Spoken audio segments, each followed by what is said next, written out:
Keeping by grace. Yes, కాపాడబడుతున్నాం కృప ద్వారా, అది నేర్చుకున్నాం. ఇప్పుడేం నేర్చుకుంటాను, ఏ సబ్జెక్ట్ నేర్చుకుంటాను మనము? Living by grace. కృప చేత మనం జీవిస్తా ఉన్నాం. ప్రతి క్షణము మనం దేవుని కృప మన మీద ఉండి మనల్ని నడిపిస్తా ఉంది. ఆ యొక్క సబ్జెక్ట్ని ఆ యొక్క 3వ సెక్షన్లో ఉన్నాం. దాంట్లో ఇంకో విషయాన్ని మనం నేర్చుకుంటా ఉన్నాం. ఏది నేర్చుకుంటా ఉన్నాం? కృపలో ఎదగడం, గ్రోయింగ్ ఇన్ గ్రేస్. కృపలో ఎదగాల. బైబిల్లో రాయబడింది ఒకే రకమైన కృప మన మీద ఉండదు బిడ్డ, కృప పెరుగుకుంటా పోతుంది.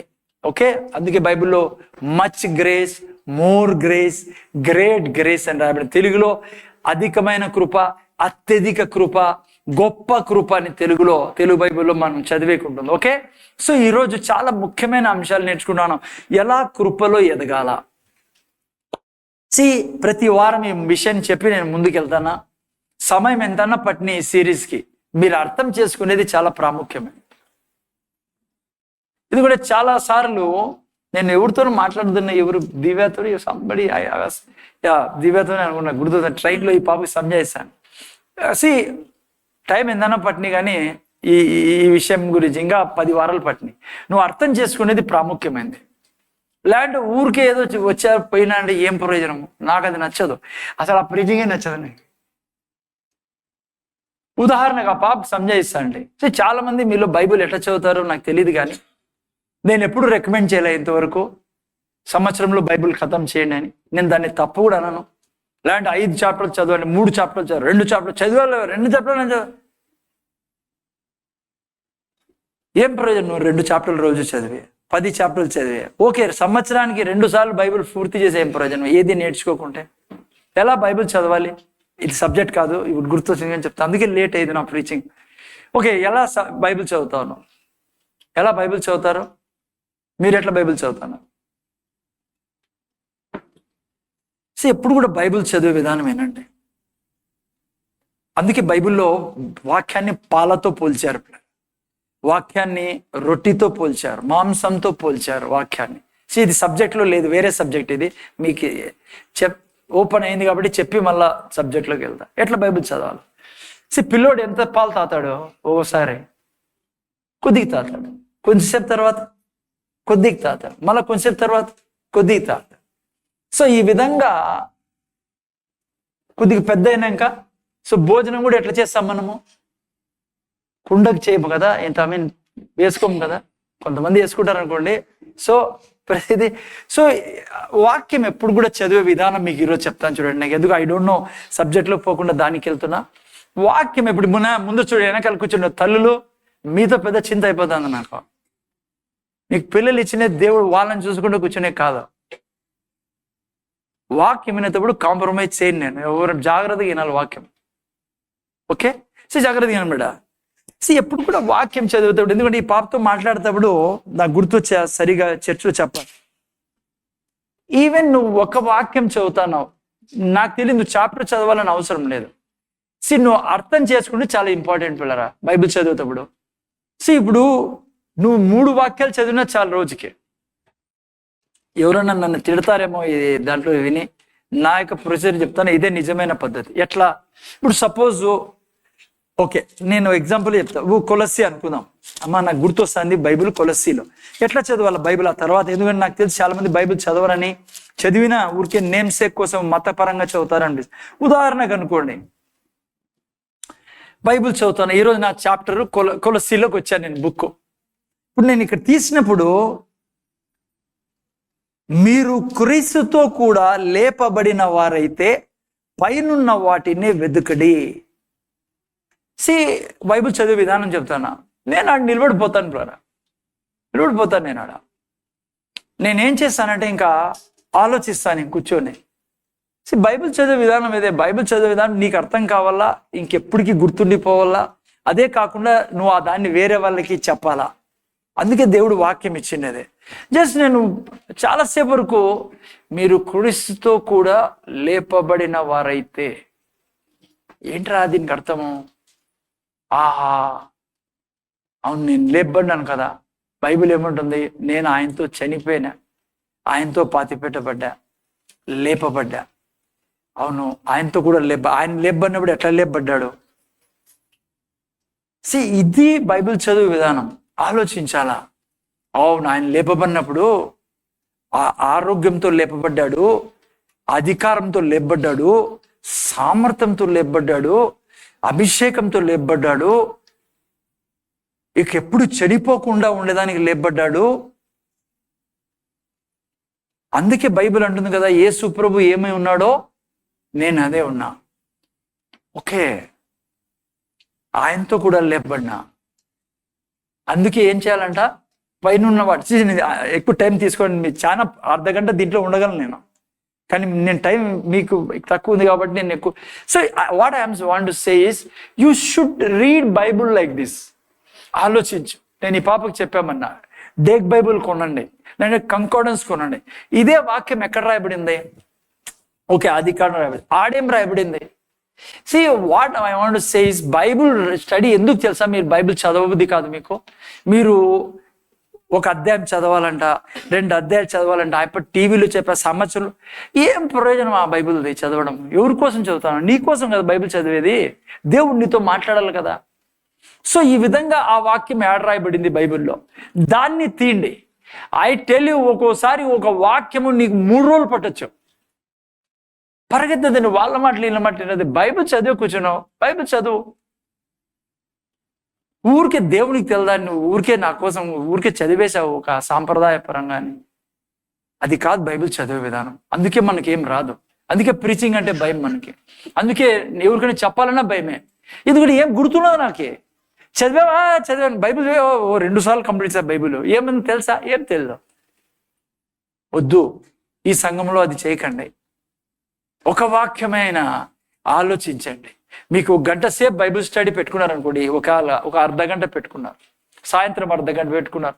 ఈవెన్ మీకు చెప్తున్నా బైబిల్ చదివి ఇప్పుడు చెప్తే కదా, పాలు తాగి నువ్వు ఎక్కడైనా నువ్వు ఆఫీస్లో ఉన్నావు, ఈవెన్ నువ్వు ఎవరికి చెప్పకుండా నువ్వు బైబిల్ చదవచ్చు. ఎట్లా? అది ఆ వాక్యాన్ని మళ్ళా గుర్తు చేసుకో. దేవుని కుడి క్రీస్తు అక్కడ దేవుని కుడి పార్శ్వాన కూర్చొని ఉన్నాడు అంటే నేను కూర్చొని ఉన్నాడా? దాని గురించి మెడిటేట్. ఏం దానికి అర్థం? నేను ఆయన పక్కన కూర్చున్నాను. ఆయనలాగా నాకు అధికారం ఇవ్వడింది. అందుకే బైబిల్ అంటుంది, నేను దయ్యాలని తీయగలను, రోగుల్ని స్వస్థ. ఈ విధంగా ఒక వాక్యమైన ఒక గంట సేపు, 2 గంటలు, నీకు వీలైతే 3-4 రోజులు కూడా ఒక వాక్యం మీద స్పెండ్ చేసే వాళ్ళు ఉన్నారు దైవజనులు. అందుకే వాళ్ళు గొప్ప జ్ఞానము వారిలో ఉంటుంది. ఇక్కడ వాళ్ళు నీకు ఇంకా ఈ వాక్యం నువ్వు చచ్చిపోయేంత వరకు మర్చిపోలేవు. ఎందుకంటే ఆ విధంగా నువ్వు చదవాలి బైబిల్ని.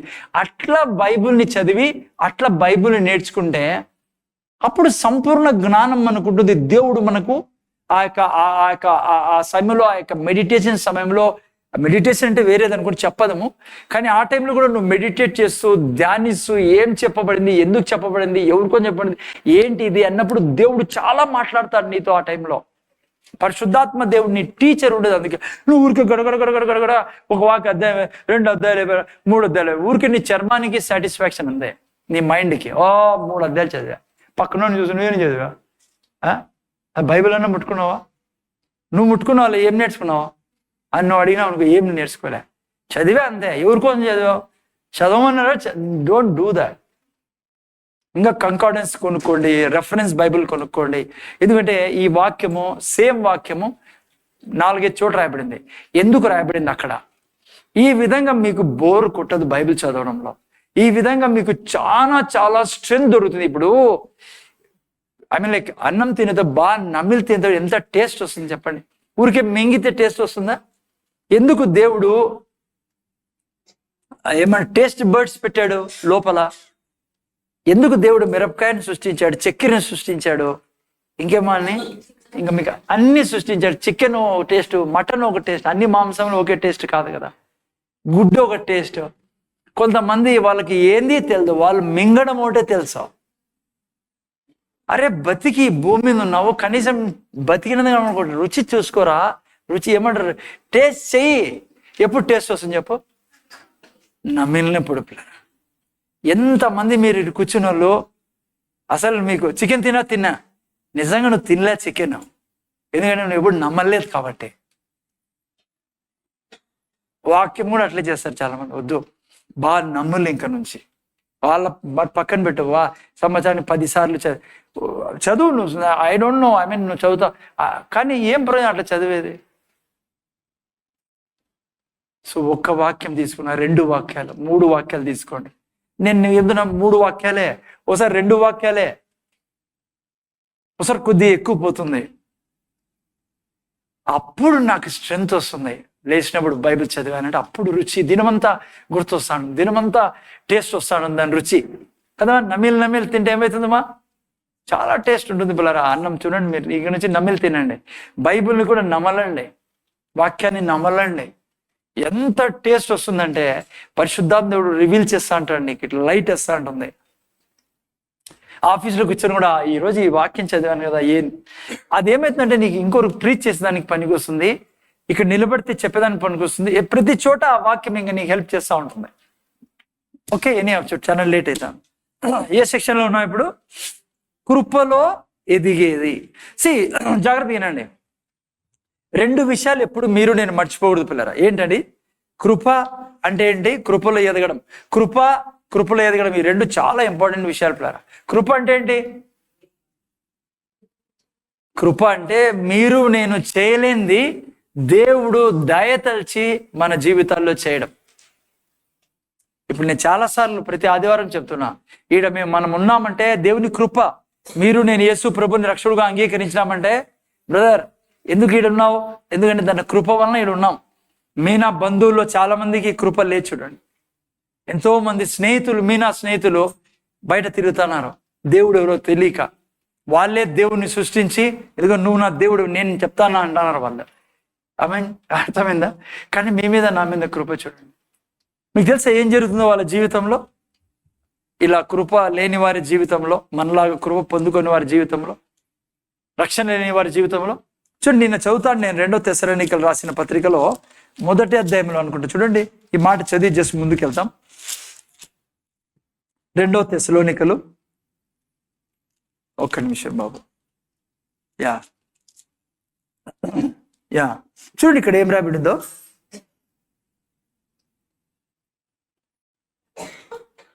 6 నుంచి పెట్టిన చూడండి, వాళ్ళకి ఏం జరుగుతుందో మీకు చూపిస్తాను. మీ బంధువుల్లో మీలాగా నాలాగా కృప లేని వాళ్ళు, అంటే నాలా రక్షణ పొందుకొని వాళ్ళు, ఏం జరుగుతుంది వాళ్ళకి?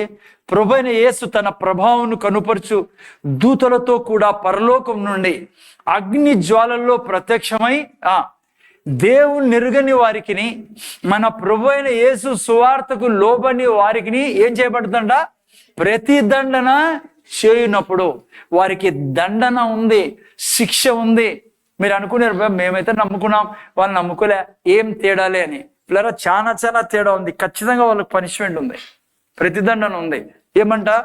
మిమ్మల్ని శ్రమపరచు వారికి శ్రమయు, శ్రమ పొందుచున్న మీకు మాతో కూడా విశ్రాంతియు అనుగ్రహించుట దేవునికి న్యాయమే.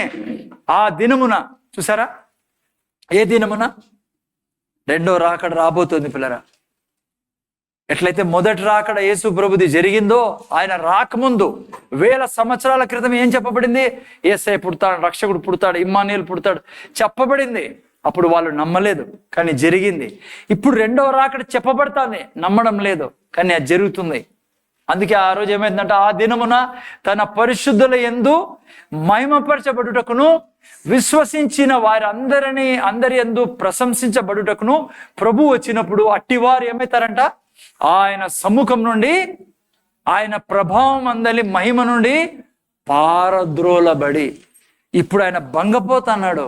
అయ్యా రక్షణ పొందుకోండి, సువార్త చెప్పబడతా అంటే కొట్టబడుతున్నారు, పల్లెల్లో అయితే వెలివేయబడుతున్నారు, రకరకాలుగా పీడించబడతారు. కానీ ఎందుకంటే సాతాను వాళ్ళ వెనకలు ఉన్నాడు. మీరు ఆలోచించండి, వాళ్ళు ఎందుకు అలా సతాయిస్తున్నారు? క్రైస్తవులు ఎందుకు బాధ పెడతారు? ఎందుకు కొడతాన్నారు? నార్మల్ మనిషి ఆ పని చేయడు పిల్లరా, వెనకల శక్తులు పని చేస్తానే కాబట్టి. అయితే ఆ రోజు ఏం జరుగుతుందంట? ఆయన ప్రభావం అందలి మహిమ నుండి పారద్రోలబడి ఏం రాబడింది? ఆ తర్వాత నిత్య నాశనమును దండన పొందుదురు. ఏలయనగా మేము మీకు ఇచ్చిన సాక్ష్యము మీరు నమ్మితిరి. చూసారా, మనకు ఆ శిక్ష లేదు పిల్లరా. హలో, కారణం ఆయన కృప మన మీదకి వచ్చింది, మనం నమ్మాము యేసు ప్రభుని రక్షకుడుగా. వాళ్ళ మీద కృప రాలేదని కాదు, కానీ వాళ్ళకు కూడా దేవుడు మాట్లాడాడు. కానీ వాళ్ళు ఏం చేశారు? వద్దు మాకు యేసు ప్రభు, మేము పుట్టించుకున్న దేవుడు, మేము సృష్టించుకున్న దేవుడే దేవుడు అన్నారు. దానికి ఏముంది? లాస్ట్లో ప్రతిదండన ఉంది, శిక్ష ఉంది. యుగ యుగాలు పాతాళానికి వెళ్ళి అక్కడ శ్రమ పడతారు వాళ్ళు. మీరు నేను ఇక్కడ శ్రమలు ఉన్నాయి. ఎందుకంటే దేవుడి వలన కాదు ఈ శ్రమలు వస్తాండేది, దుష్టుడి వలన. వాని చేతిలో ప్రజలు ఉన్నారు కాబట్టి వాళ్ళ ద్వారా మనం శ్రమపరచబడతాను. అయితే మనం శ్రమ పరచబడకుండా ఈ స్థితిలో కూడా ఆనందంగా ఉండొచ్చు, సంతోషంగా ఉండొచ్చు. అదే ఇక్కడ నేర్చుకుంటాను ప్రతి వారం వచ్చి.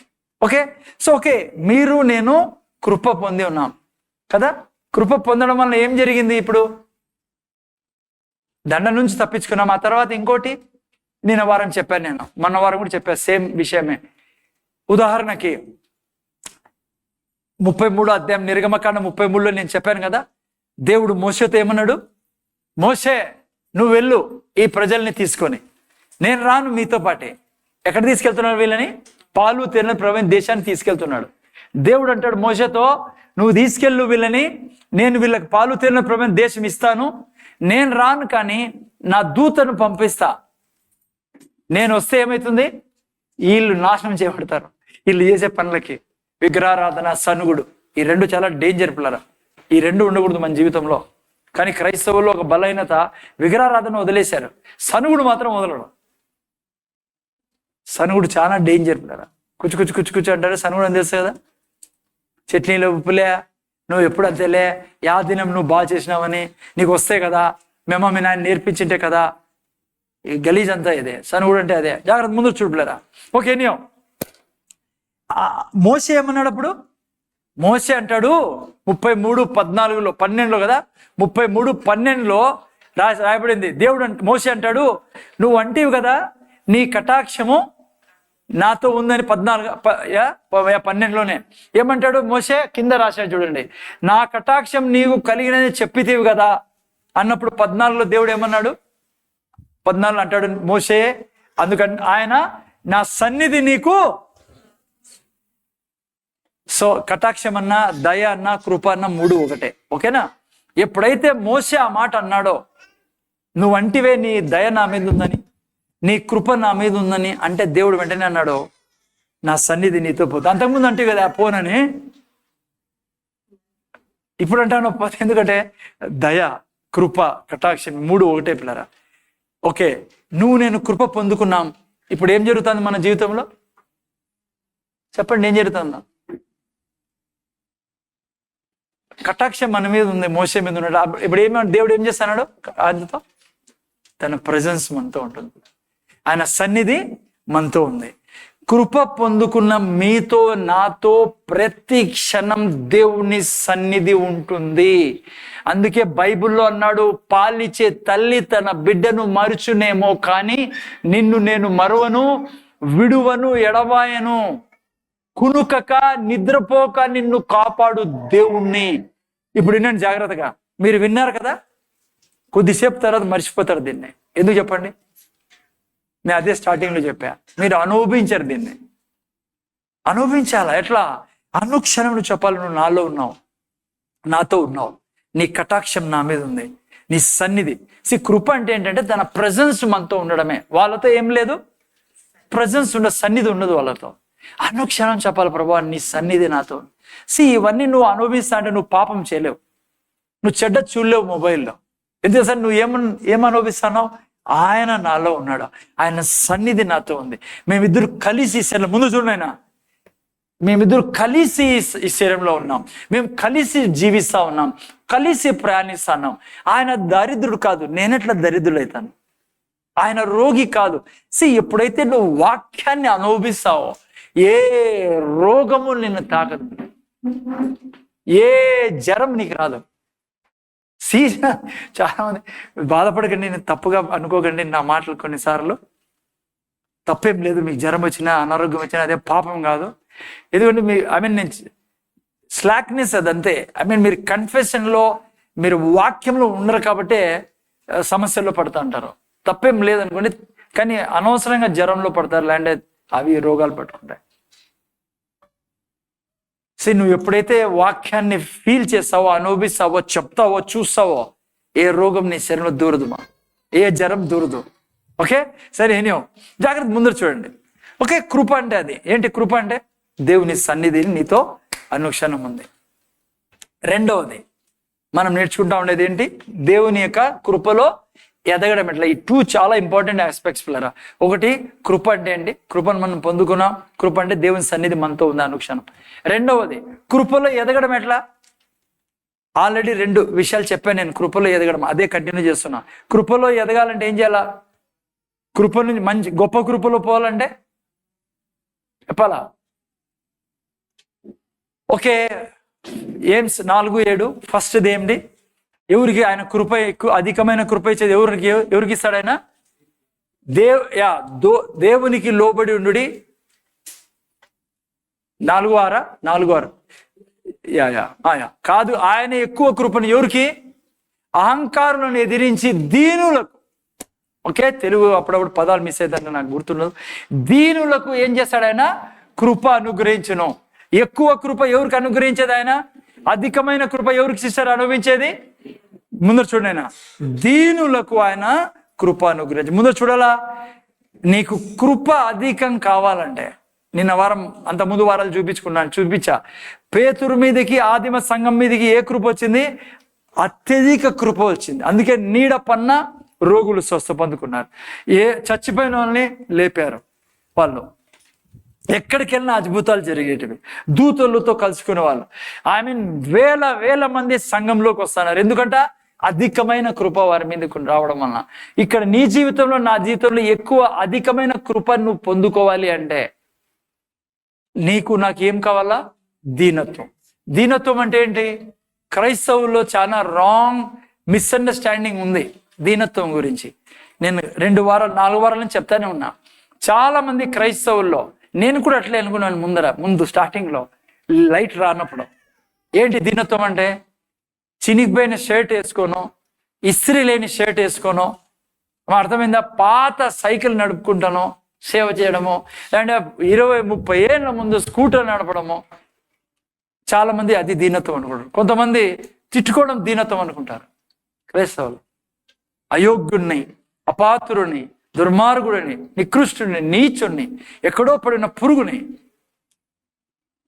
వాళ్ళు అనుకుంటారు. దేవుడు సంబరపడిపోతాడు ఈ మాటలని, అబ్బా అబ్బా అబ్బా అబ్బా అని. ఇది దీనత్వమే కాదు. I tell you, this is a proud. ఇది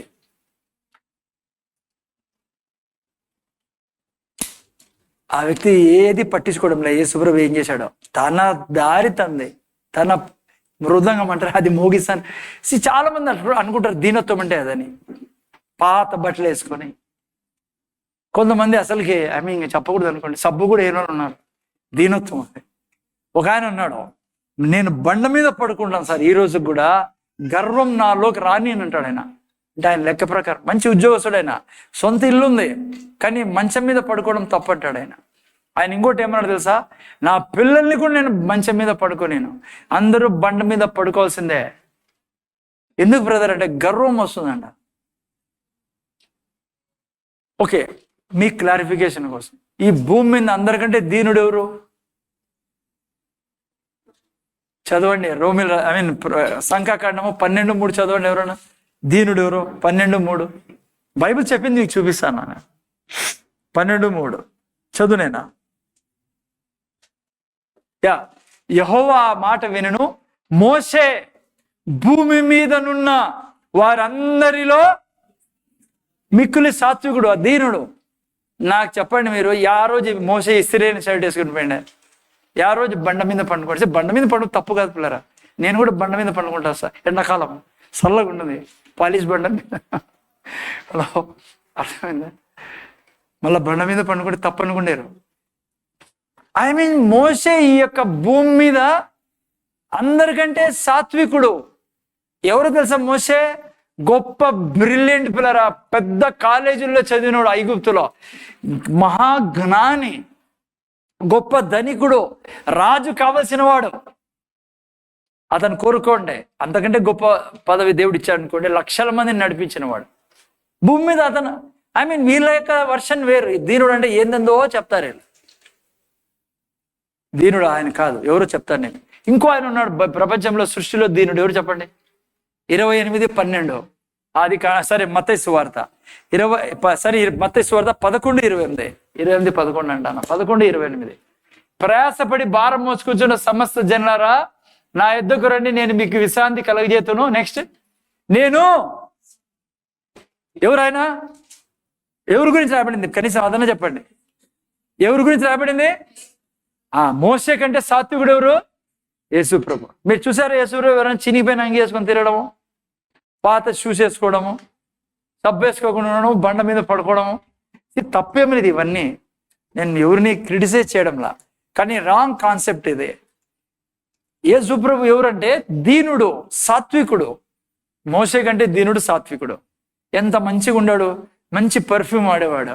ఓసారి పర్ఫ్యూమ్ వాడతా అంటే అడ్డుపడ్డారు కొంతమంది. యేసుప్రభు వాళ్ళని గద్దించాడు. కాస్ట్లీ పర్ఫ్యూమ్ యేసుప్రభు వాడే, మీరు మళ్ళీ కొనేరిపోయి ముత్తూట్లో బంగారు పెట్టినా సరే పర్ఫ్యూమ్ కొనే తీరాలా? యేసుప్రభు కొన్నాడు.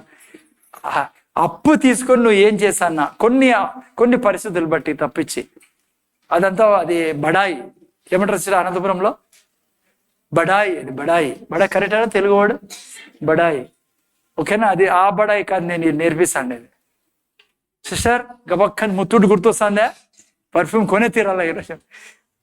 ఓకే, సిక్ అది కాదు plus. What is what is like humbleness ఏంటి?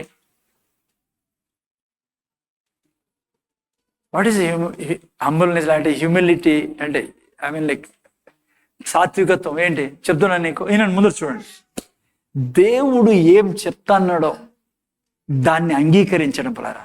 నీ యొక్క క్రోమోజోమ్స్, నీ యొక్క బ్యాక్టీరియా, నీ మైండ్ అన్నా నువ్వు చెప్తావు ఇది నిజం అని. ఉదాహరణకి, నేను దేవుని ఆలయమే ఉన్నాను బైబిల్ చెప్తుంది. అమ్మా ఏం చెప్తున్నాను? బైబిల్ ఏమంటుంది? నేను ఏమై ఉన్నా? నేను దేవుని ఆలయమే ఉన్నా. దాన్ని నమ్మడం నువ్వు, అది దీనత్వం అంటే. నువ్వు పెట్టుకుని నేను పురుగుని అంటే నువ్వు ఏమంటున్నావు? అందుకే ప్రైడ్ అన్నా. నేను నేను నేను పాపాత్ముని అంటే నువ్వు గర్విష్ఠువి. ఎందుకంటే దేవునికి అంటాను నువ్వు రైట్, నువ్వు రాంగ్, నేను రైట్ అని. అదే కదా గర్వము. అందుకే గర్విష్ఠులు ఏం చేస్తాడు దేవుడు? అరే నువ్వు దీనత్వం అంటే ఏమో తెలుసా? దేవుడు ఏం చెప్తాన్నాడు అది నిజం.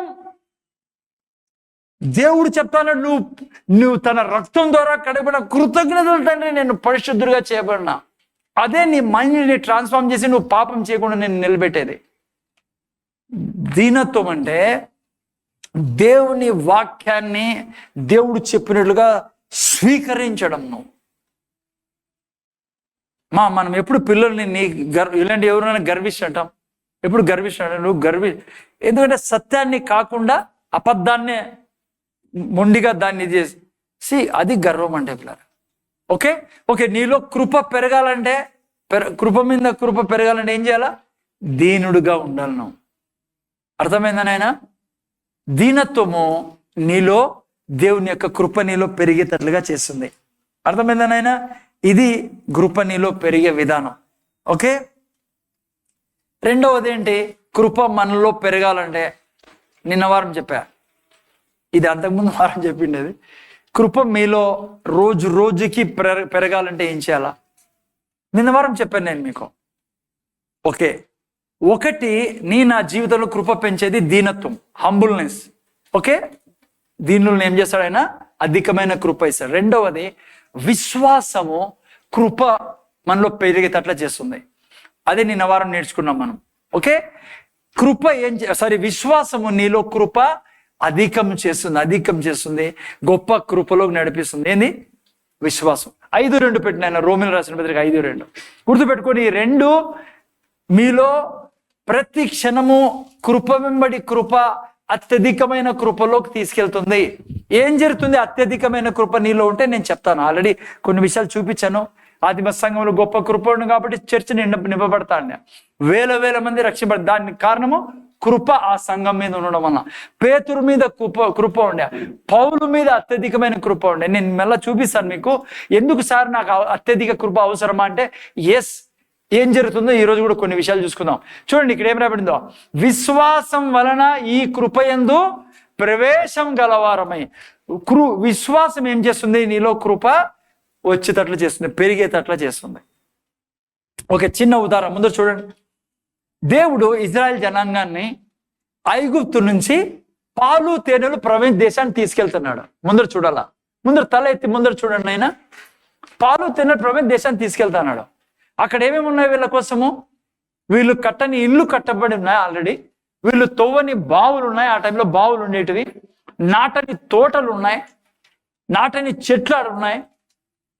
వీళ్ళు పండించని పంట రెడీగా ఉంది. పాలు తేనెలు అక్కడ ప్రవహిస్తున్నాయి. దేవుని కృప ఏం చేసింది? బీదరికం నుంచి వీళ్ళని లాగి, శాపం నుంచి లాగి, సాతానుకి సాదృశ్యమైన ఫరో రాజు నుంచి లాగి వీళ్ళు పాలు తేనెలు ప్రవహించే దేశం తీసుకెళ్తా ఉంది. అది దేవుని కృప. కానీ వీళ్ళు పోలేదు లోపలికి. పాలు తేనెలు ప్రవహించే దేశంలో పోలే. ఎందుకు పోలే? విశ్వాసాన్ని చూపలేదు. వీళ్ళు ఏం చేశారు? అదే నోటితో శనిగారు. ఇప్పుడే చెప్పారు కదా పిల్లలు, ఇక్కడ ఇద్దరు వెళ్ళారు. దేవుంది ప్రాబ్లం లేదు పిల్లరా ఈరోజు మీ నా జీవితంలో. అదే జాతి మీరు నేను. అందుకే ప్రీచింగ్ చేస్తానేది మీకు. ఎవరితో మాకేళ్ళు చెప్తా సార్ అనేక లేదు. మీరు నేను కూడా బయటికి లాగబడి ఫరో చేతిలో నుంచి, అంటే సాతాన్ చేతిలో నుంచి పాలు తేనెలు జీవించడానికి మనం ఉన్నాం. ఆల్రెడీ మనం పాలు తేనెలు దేశంలో ప్రవేశించాం. మనకు పాలు తేనెలు ఏంటి? మనకు పాలు తేనెలు ఏంటి? కొంతమంది నేను చూసాను, ప్రీచర్ చెప్తా ఉంటారు, పాలు తేనంటే చచ్చిపోయినాక స్వర్గం పోవడం. ఆడేం చేస్తాం సార్? ఆడ కాఫీ టీ అదే పాలు తేనెలు ఆడేం చేస్తాం?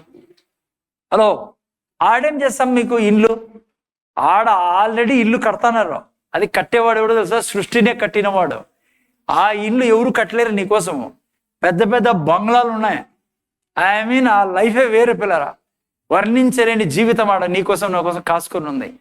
6 సంవత్సరాల నుంచి కట్టబడతాను ఇల్లు. ఈడ ఇల్లు 6 నెలల్లో కట్టేస్తారు, ఏందో ఒకటి కలిపి. ఆడ 6,000 సంవత్సరాలు అయింది కట్టబట్టి ఆ ఇల్లు దాదాపు. ఓకే సారీ, 2,000 సంవత్సరాల నుంచి టోటే. ఓకే సారీ, యేసుప్రభు చనిపోయి తిరిగి లేచిన తర్వాత నేను మీ కొరకు ఏం చేస్తాను అని పోయి ఇల్లు కడతానా. జాగ్రత్తగా వినండి. మీకు నాకు వాగ్దాన దేశం చచ్చిపోయిన తర్వాత కాదు. ఆల్రెడీ నువ్వు నేను వాగ్దాన దేశంలో ఉన్నాం. మీకు నాకు పాలు తేనెలు ప్రవహించే దేశం ఏంటంటే మనకిచ్చిన వాగ్దానాలు.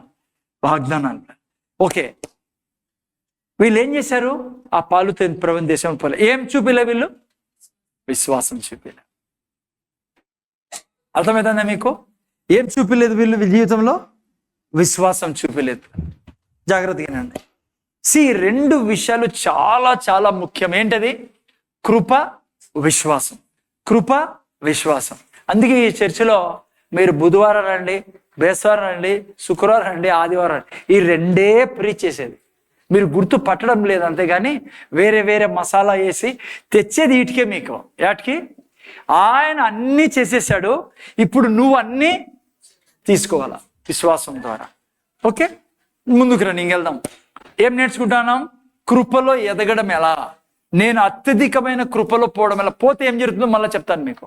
అత్యధికమైన కృప ఏం చేస్తే అత్యధికమైన కృపలోకి వెళ్తాను? 1 దీనత్వం, 2వది గట్టి చెప్పండి నేను భయపడదండి, విశ్వాసం.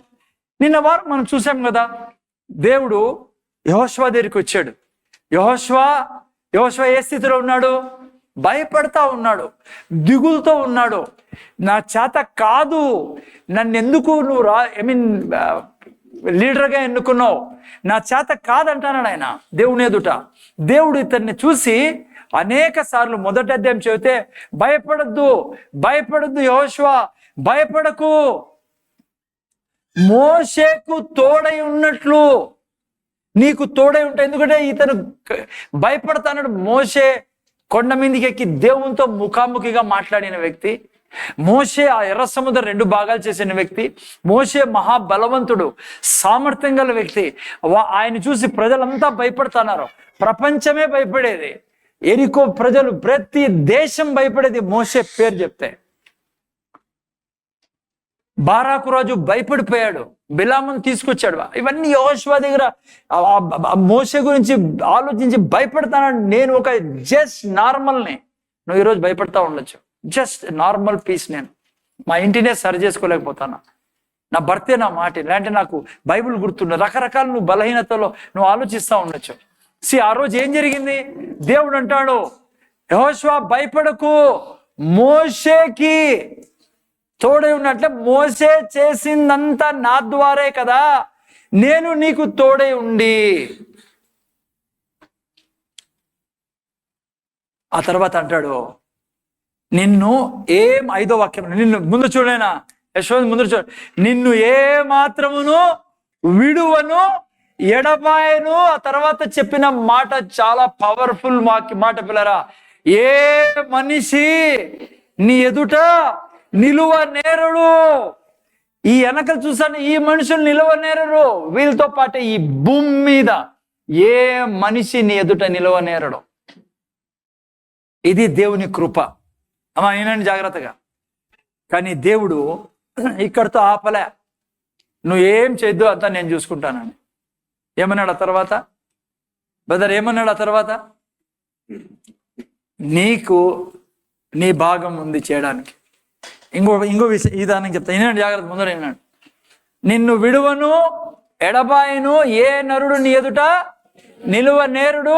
మోషేకి తోడై ఉన్నట్లు నీకు తోడై ఉండి అట్లా అద్భుతాలు నీ ద్వారా చేయిస్తాను. కానీ ఇది ఆటోమేటిక్ కాదు. ఇది మీరు నేను నేర్చుకో, ఇది ఆటోమేటిక్ కాదు. దేవుడు అన్నాడు ఆటోమేటిక్ కాదు. అయితే ఎప్పుడు జరుగుతుంది? ఎప్పుడైతే దీవారాత్రులు నీవు నా వాక్యాన్ని ధ్యానిస్తావో, నీవు నా వాక్యాన్ని నోట్తో తీసుకొని, నేను వారు ఎద్దును కూడా చూపించా, ఆవును కూడా చూపించా, మీరు మర్చిపోకూడదని. ఆవు ఎట్లయితే గడ్డి మేస్తా ఉంటుందో, నువ్వు నా వాక్యాన్ని మేలు, అదే స్టార్టింగ్ లో చెప్పడు, నువ్వు అనుభవిస్తాడు, చెప్తా ఉన్నావు నువ్వు వాక్యాన్ని, ఆరోగ్యం గురించి, డబ్బు గురించి, విజయం గురించి, పిల్లల గురించి, నీ మినిస్ట్రీ గురించి, అభిషేకం గురించి, వరాల గురించి, ప్రతి క్షణం దీవారాత్రు దాన్ని ధ్యానించినలా ఏమవుతుంది నాయనా? నీ మార్గం నువ్వు వర్ధిల్ల చేసుకుంటావు. సేమ్ బ్రదర్ వింటున్నారా? సేమ్ ప్రామిస్ మీకు నాకు ఉండేది. అందుకే ఏప్రిల్ రాసిన పత్రిక 13:5-6 ఇంగ్లీష్ లో పెట్టండి, చాలా బాగుంటుంది. తెలుగులో చదవండి ఎవరైనా మైక్ లో, ఇంగ్లీష్ లో చదివి ముందుకు తీసుకెళ్తాం మేము. సూపర్ వాక్యంలారా, జాగ్రత్తగా వినండి మీరు. చాలా మంచి మాటలు చెప్పాడు ఇక్కడ. ఏమన్నాడు ఇంగ్లీష్ లో? 13:5-6 నైనా పెట్టేసినైనా తొందరగా. ఏప్రిల్ రాసిన పత్రిక 13:5-6 తెలుగులో చదివేసాను. అంతలోపు ఎవరైనా ఎన్కేజీవి వర్షన్ పెట్టాలమ్మా, చదవండి ఎవరైనా. ధనాపేక్ష లేని వారై ఓకే, మీకు కలిగిన వాటితో తృప్తి పొంది ఉండండి. ఇప్పుడు చదవండి. నిన్ను ఏ మాత్రమును విడువను, నిన్ను ఎన్నడూను ఎడబాయనని ఆయనయే చెప్పెను కదా. కాబట్టి ప్రభువు నాకు సహాయుడు, నేను భయపడను, నరమాత్రుడు నాకేమి చేయగలడు అని మంచి ధైర్యంతో చెప్పగలవారు. ఇదే ప్రామిస్ ఏదైతే మోషేకి చేశాడో దేవుడు, ఏదైతే యెహోషువకు చేశాడో, ఏదైతే ఇజ్రాయెల్ జనాంగం చేశాడో, అదే వాగ్దానము తెలుగులో, ఇంగ్లీష్ లో రాయబడి చూడండి.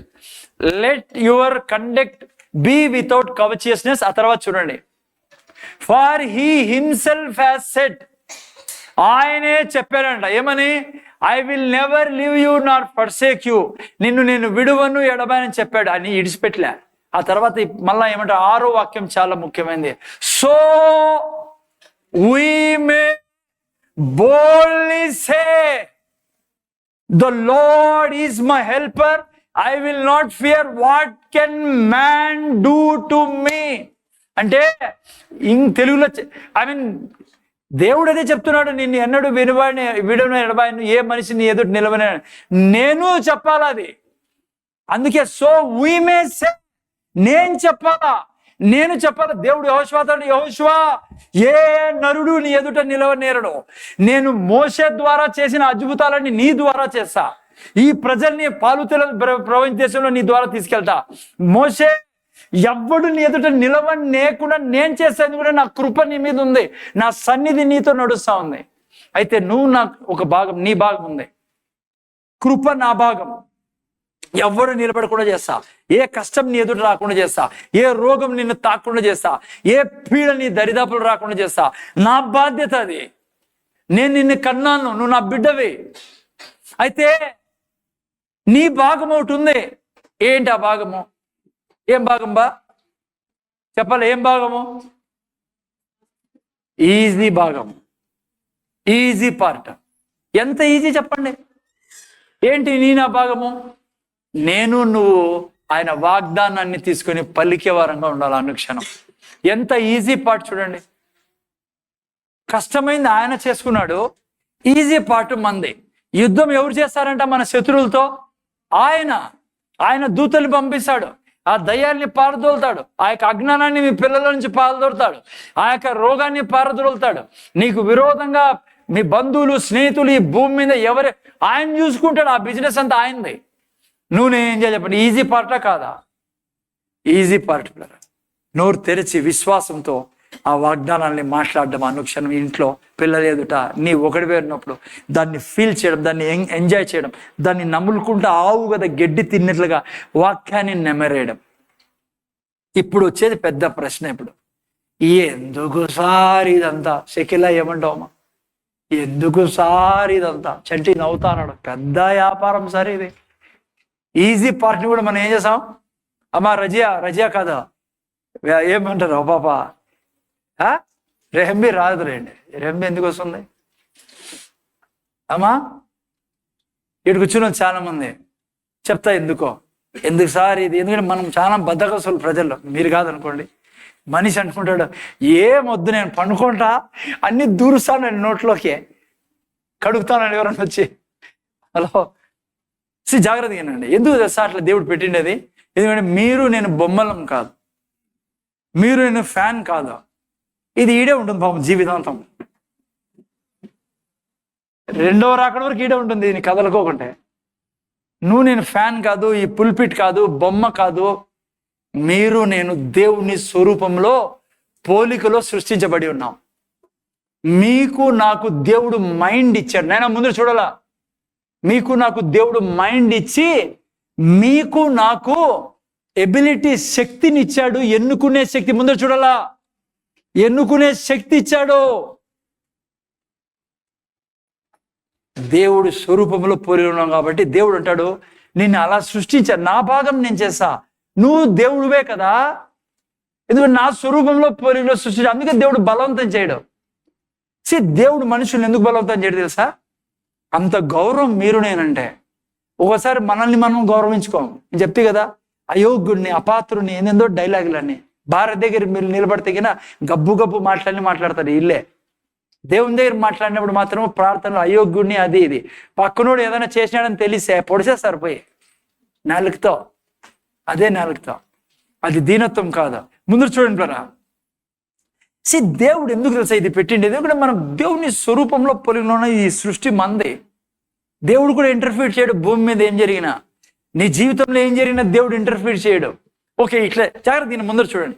టిఎల్ ఆస్బర్న్ ఒక మంచి మాట నడిపాడు. టిఎల్ ఆస్బర్న్ మంచి భక్తుడు, దైవ సేవకుడు. మా ముందర చూడాలి. ఏమన్నా టిఎల్ ఆస్బర్న్ చెప్పండి, నేను చెప్తాను. ముందర చూడండి.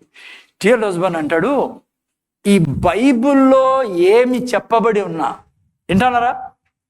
చెప్పండి. ఈ బైబిల్లో ఏం చెప్పబడి ఉన్నా అది నా జీవితంలో జరగదు. ఆయన చెప్పింది నిజమో నేను చెప్తున్నా. ఈ బైబిల్లో ఏం రాసి ఉన్నా నీ జీవితంలో జరగదు. ఇంకోటి చెప్తాను నేనండి, ఈ భూమి మీద ఏ మనిషి నీ గురించి ఏం చెప్పినా అది కూడా జరగదు. నువ్వు ఏం చెప్తావో అదే జరిగేది. ఇంతకంటే ఏం చెప్తాను నేను నీకు? ఇంకోటి చెప్తున్నా మీకు ఇంకా క్లియర్గా అర్థమయ్యేదానికి. దేవుడు నీ గురించి ఏమి కోరుకున్నా, ఏమి చేయగలిగినా చేయలేడు. ఆయన చేసింటే ఈ పాటికి మీ ఇంటి కుటుంబం అంతా వచ్చి రక్షింపబడి ఉండేవాళ్ళు. కానీ ముందర చూడాలి. ఇప్పుడు ఆడికే తల దించుకోవద్దండి, అవి పేసారు మా పని అని. కానీ నువ్వు సహాయం చేస్తే, నువ్వు విశ్వాసంలో నిలబడితే ఆయన చెప్పినటువన్నీ నీ జీవితంలో చేయగలడు. ఆయన ఏం చేయాలనుకున్నా ఏమీ చేయలేడు, నువ్వు ఆయనకి సహకరించకుండా, నువ్వు చెప్పుకోకుంటే. ఓకే, ఇంకా సింపుల్గా చెప్తున్నా.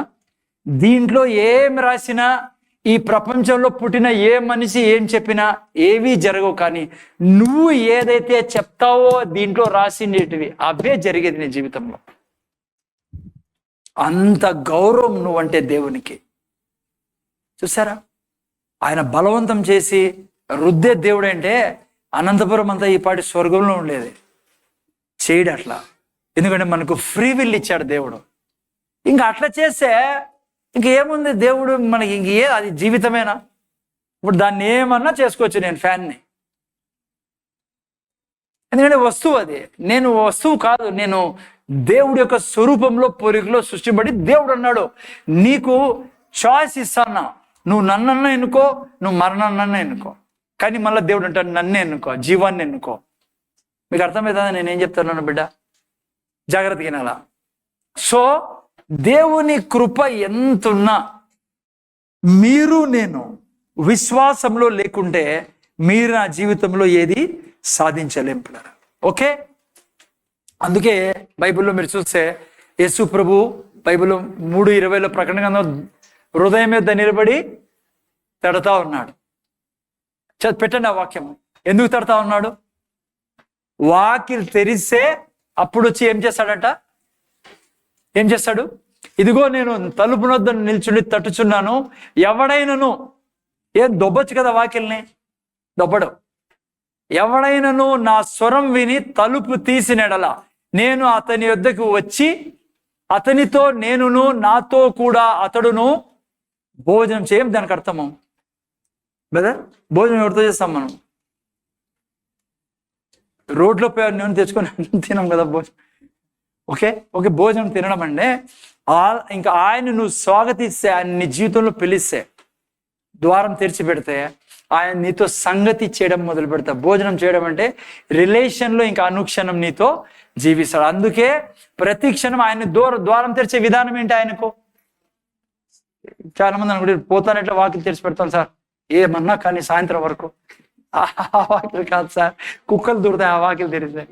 యా వాకిలి చెప్తున్నా? ఆ వాకిలో నోరు తెరిచి నన్ను అభిషేకించావు స్వామిను, నువ్వు ఏమై ఉన్నావో యేసయ్యా, ఎగ్జాక్ట్లీ నేను అదే ఉన్నా, నువ్వు అందగాడివి.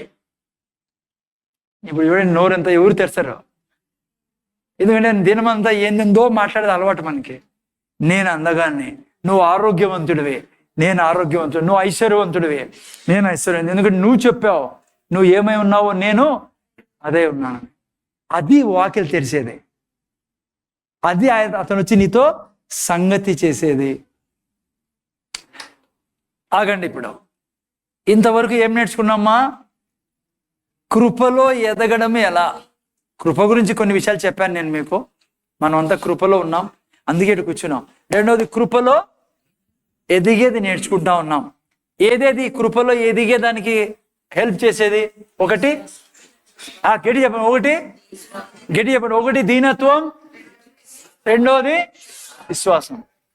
ఓకేనా? దీనత్వం అంటే తెలుసు కదా ఏందో. దీనత్వం అంటే ఏంటి?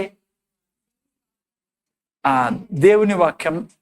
ఇంకోటి చెప్తాను ఇంకా సింపుల్గా, ఎప్పుడు ఇతరులని ప్రేమించడం. మన భాషలో అనంతపురం భాష చెప్తాం, ఎందుకంటే చాలా మంది దేవుడు ఓకే అది కరెక్టే, దేవుడు ఏం చెప్తాడో దాన్ని స్వీకరించడము, నమ్మడము, దాని మీద నిలబడుకోవడమే దీనత్వం. ఓకేనా? ఆ తర్వాత దీనత్వం ఏంటి? ప్రేమలో బ్రతకడం, క్షమించడం, దయ చూపడం. ఎట్లా? ఆయన నా మీద దయ చూపినాడు కదా, నేను ఎట్లా వాడిని, నువ్వు ఎట్లా వాళ్ళు, మీరంతా ఎట్లా వాళ్ళు? సన్నోళ్ళ మీరేమన్నా? నేను సన్నోడినా ఒకప్పుడు. పెద్ద చరిత్ర మంది, నోరు తెరిసి అబద్ధాలే కదమ్మా. ఇప్పుడు మన టీవీ మన బ్యాక్గ్రౌండ్ లేదు, ఇప్పుడు అంతా క్లీన్ అయిపోయింది. దేవుడికి కూడా గుర్తు లేదు, గుర్తు పెట్టుకోడు ఆయన. నిన్న ఏం చేసావో దేవునికి గుర్తు లేదు, ఎందుకంటే పెట్టుకోడు ఆయన నీ పాపాన్ని. గుర్తు పెట్టుకోండి పిల్లరా. అందుకే మనం ఏం చేయాలా? ప్రేమతో ఉండాలి, దయతో ఉండాలి, క్షమాపణ గుణం. ఇదే దీనత్వం అంటే. అమ్మ అర్థమైందా? ఊరికే పొడుసానం అనుకో, ఏసి భార్యని, భర్తని, పిల్లల్ని, చర్చిలో వాళ్ళని, వీళ్ళని, పాస్టర్లని ఓ అని గబ్బు జీవితం అదే. ఎప్పుడు దయ చూపు, క్షమించు, అది దీనత్వం. ఎందుకు తెలుసా? ఆయన నన్ను క్షమించాడు. ఆయన ఏ పాపాన్ని గుర్తుపెట్టుకోడు, అందుకే ఎవరి పాపాన్ని నేను గుర్తుపెట్టుకోను. ఎప్పుడు నోరు తెరిచి చెప్తాడు అలా. దేవుడు ఎలా ప్రేమిస్తాడో మనుషుల్ని నేను అలా ప్రేమిస్తా. ఎందుకంటే దేవుడు నేచర్ నాలో ఉండేది. దేవుడు క్షమించినట్లా నేను క్షమిస్తా. దేవుడు కనికరించినట్లా మనుషులు నేను కనికరిస్తా. దేవుడు కామ క్రోధ లోభ మదమాచారు లేనివాడు, నేను కామ క్రోధ మదమాచారు లేనివాడిని. యేసు ప్రభు పోర్నోగ్రఫీ చూడు, నేను చూడు, ఎందుకంటే నాలో ఆ నేచర్ లేదు. యేసు ప్రభు తన భార్యని ఏడిపించడు, నేను నా భార్యని ఏడిపించాను, ఎందుకంటే నాలో దేవుని స్వభావం ఉంది. ఇప్పుడు చాలా మంది అనుకుంటారు యేసు ప్రభు భార్య ఏడు అబద్ధం చెప్తాడు. చూడు అప్ప అని, ఈ అప్ప ఏం చెప్తున్నాడు? యేసు ప్రభు భార్య మీరు నేనే పిల్లారా. సంఘం ఎవరు? యేసు ప్రభు యొక్క భార్య. ఎప్పుడైనా పీడించాడా మిమ్మల్ని? పొడిచాడు వచ్చి? పొడిచింటే మనం అంతా వెళ్ళిపోయాం ఈ పాటికి. ఎంత బాగా చూసుకుంటే చెప్పండి. ఏ దాంతో మనకు స్నానం చేపిస్తాడు ఆయన? వాక్యంతో. ఈరోజు ఏం చేస్తాడు మిమ్మల్ని? ఆయన స్నానం చేపిస్తాడు తన భార్యకి. అలా ఉండాల భార్యతో, వాక్యంతో, దయతో, కనికరంతో, జాలితో ప్రతి మనిషితో మాట్లాడాలి. అది దీనత్వం అంటే. గర్వం ఏం తెలుసా? క్షమించకపోవడము, పగ పట్టడము, ముఖమంతా మార్చుకోవడము, అమ్మా ఎప్పుడు ఏడుస్తూ ఉండడము. నేను చెప్పాను తెలుసా పెద్ద గుర్తు, నువ్వు దేవునితో విశ్వాసం నడుస్తావు అని దానికి గుర్తేం చెప్పు? ఎప్పుడు నవ్వుతా అంటావు, ఎప్పుడు నవ్వు ముఖమే ఉంటుంది, ఎప్పుడు నవ్వుతా అంటావు. అర్థమవుతుందా? ముని చూడు ఎప్పుడు నవ్వుతూ ఉంటుంది. ఇద్దరు వ్యక్తులు ఈ చర్చలో ఎప్పుడు నవ్వుతా ఉంటారు? ఎవరు చెప్పండి, చెప్పమంటారా? శివాజీ, మోని. నా జీవితంలో వీళ్ళిద్దరు లటకాయించడం చూడలే. మళ్ళీ ఏమో అది పుట్టుకో ఎట్లేమో మాకు తెలియదు, కానీ అందుకే వీళ్ళు ఎగ్జాంపుల్ ఎక్కువ వాడేది. నేను దుఃఖంలో ఉన్నాడు శివాజీ ముఖం చూసా, శివాజీ నవ్వుతారు నన్ను చూసి, నా దుఃఖం really speaking they are I mean like ఇద్దరు చాలా బ్రహ్మాండమైన పిల్లలు పేరు. మీరు అందరూ కూడా బ్రహ్మాండమైన పిల్లలే లేండి. ఓకే, ఇప్పుడు రండి అసలైన స్టోరీలోకి. ఇదంతా జస్ట్ టచింగ్ అంతే. ఇప్పుడు అసలైన పరిచయంలోకి కదా. ముందు చూస్తున్నారా అశ్విని, తేజస్విని డోర్ దిక్కు చూసాను, ఇంకా స్టార్ట్ అయింది తల్లి. ఇప్పుడు ఇంకా స్టార్ట్ అయింది చూసా. కొంతమంది అప్పుడే ఇట్లా వాచ్ దిక్కు, కొంతమంది కింద, కొంతమంది ఇంకా స్టార్ట్. నేను ఎప్పటికీ బోర్ చేశాను. బోర్ అయితేనే చెప్పండి, నేను స్టాప్ చేసా. హలో, ఈడ చెప్పేది దేవుని కృప వలన నువ్వు అర్థం చేసుకున్నావు అనుకో, ఐ మీన్ అనుక్షణం బల్బులా బ్రతుకుతావు, లైట్ లాగా. సంస్కృతం ఉండదు ఈ చర్చిలో. స్ట్రైట్ అనంతపురం పచ్చి ఏడపై సిస్టర్ ఇప్ప ఎడుండే పోగాయప టక్కన లేచి వెళ్ళిపోయా. మీకు కూడా తెలుదా? నాకు కూడా తెలుసు సిస్టర్. పోన్లేండి, మీరు నవ్వాలంతే. గబక్కని వెళ్ళిపోయా మనిషి. మీకేమైనా వెళ్ళిపోవాలని చెప్పండి, నేనే వెళ్ళిపోతా. ఇంటి నుంచి మీరే కూర్చోండి. బోర్ అవుతుంది ఎవరికన్నా. నేను మూర్తి మీద ఏదో ప్రాబ్లంలో వెళ్ళిపోయింటాడు అంటే. సో ఓకే, ముందు చూడండి. నేను ఏం జరుగుతుంది, నేను కృప వెంబడి కృపలో పోయినప్పుడు ఎలా ఉంటుంది నా జీవితం ఈ భూమి మీద? నేను కృపలో ఎదగడం గురించి మనం నేర్చుకున్నాం. ఎస్, ఇక నుంచి ఎదుగుతాం మనము. ఒకటి దీనత్వము, రెండోది విశ్వాసం. నోటితో మెడిటేట్ చేయడం వలన కృప పెంచుకొని పోతాను నా జీవితంలో. ఓకే, ఎందుకు? ఏం జరుగుతుంది నా మీద అధికమైన కృప ఉంటే? ప్రతి క్షణం నా జీవితం ఎలా ఉంటుంది? ఏం జరుగుతుంది ఆయన కృప అనుక్షణం నా మీద పని చేయడం వలన? ఓకే, ఆఫ్ చేసుకోండి, నేను స్టార్ట్ చేస్తా. పెద్ద ఆయన కూర్చున్నాడు వెనకాల, ప్రధానమంత్రి టైప్లో ఉన్నాడు చూడండి. పెద్ద అంకుల్, మంచోడు పాపం. దూరం నుంచి నడుచుకుంటూ వస్తాడు. కాల్లో బ్యాండేజ్, చేతిలో బ్యాండేజ్, మనసులో కూడా బ్యాండేజ్ పాపం ఆయనకి. అయినా వస్తాడు చక్కగా. ఆయన చూసి చాలా నేర్చుకోవాలి మనము. పాపం కోర్టులో కేసు జరుగుతుంది. అయినా నేను చెప్పాను, నువ్వు ఈ కోర్టులో కూర్చోవచ్చి నీ కేసు ఆయన డీల్ చేస్తాడని. అప్పటి నుంచి వస్తున్నాడు పాపం. ఓకేనా? తన భార్య వెళ్ళిపోయింది, పోయే ముందు చెప్పిందంట, ఇదిగో దూతలు వస్తున్నారని. చనిపోయే ముందు రోజు అడగండి, ఆయన చెప్తాడు మీకు. చనిపోయే ముందు రోజు దూతని చూశాడండి ఆయన. అంతా చాలా మంది వచ్చారంట. ఆమె వెళ్ళిపోయారు నెక్స్ట్ రోజు పాపం. ఈయన స్టార్ట్ అయినాడు ఆ రోజు నుంచి ఇటుకి. బేస్తారం కూడా అంకుల్ వస్తాడు అడగ వాక్యమైన దానికి. నిజమ్మా, ఆయనతో దేవుడు మాట్లాడినాడు కాబట్టి. ఆ రోజు నుంచి ఇంతవరకు ఎప్పుడు ఆబ్సెంట్ కాడు. మన సిస్టర్ వాళ్ళ బంధువు, మన కులాప వాళ్ళ బంధువు ఏమవుతాడన్నా మనకి? అన్నా ఆయన్ని లేపాలా, అది పాయింట్. కుల్లాయప్ప వాళ్ళకి చిన్న ఆయన అవుతాడమ్మా కుల్లాయప్పకి. యా పెద్దనాయనా? ఓకే అన్నా, పెద్దనాయన కుల్లాయప్పలు పెద్దనాయన చర్చికి అన్ననే తీసుకొచ్చేది పాపం. నడుచుకుంటూ వస్తాడమ్మా ఆటోలో వస్తాడా? నడుచుకుంటా. చూడండి పాపం బ్యాండేజ్ కాళ్ళలో పోతాడు, అందరూ చూసిపోవాలా. ఏ సునామలో చూసిపోండి అందరూ, వీలైతే ప్రార్థన చేసుకోండి అన్నకి. కాళ్ళలో బ్యాండేజ్ పాపం కదన్నా. షుగరా మీకు లేదా? మళ్ళీ కాళ్ళలో బ్యాండేజ్ చాలా రోజు నుంచి కట్టాడు. పేడు పోయింది.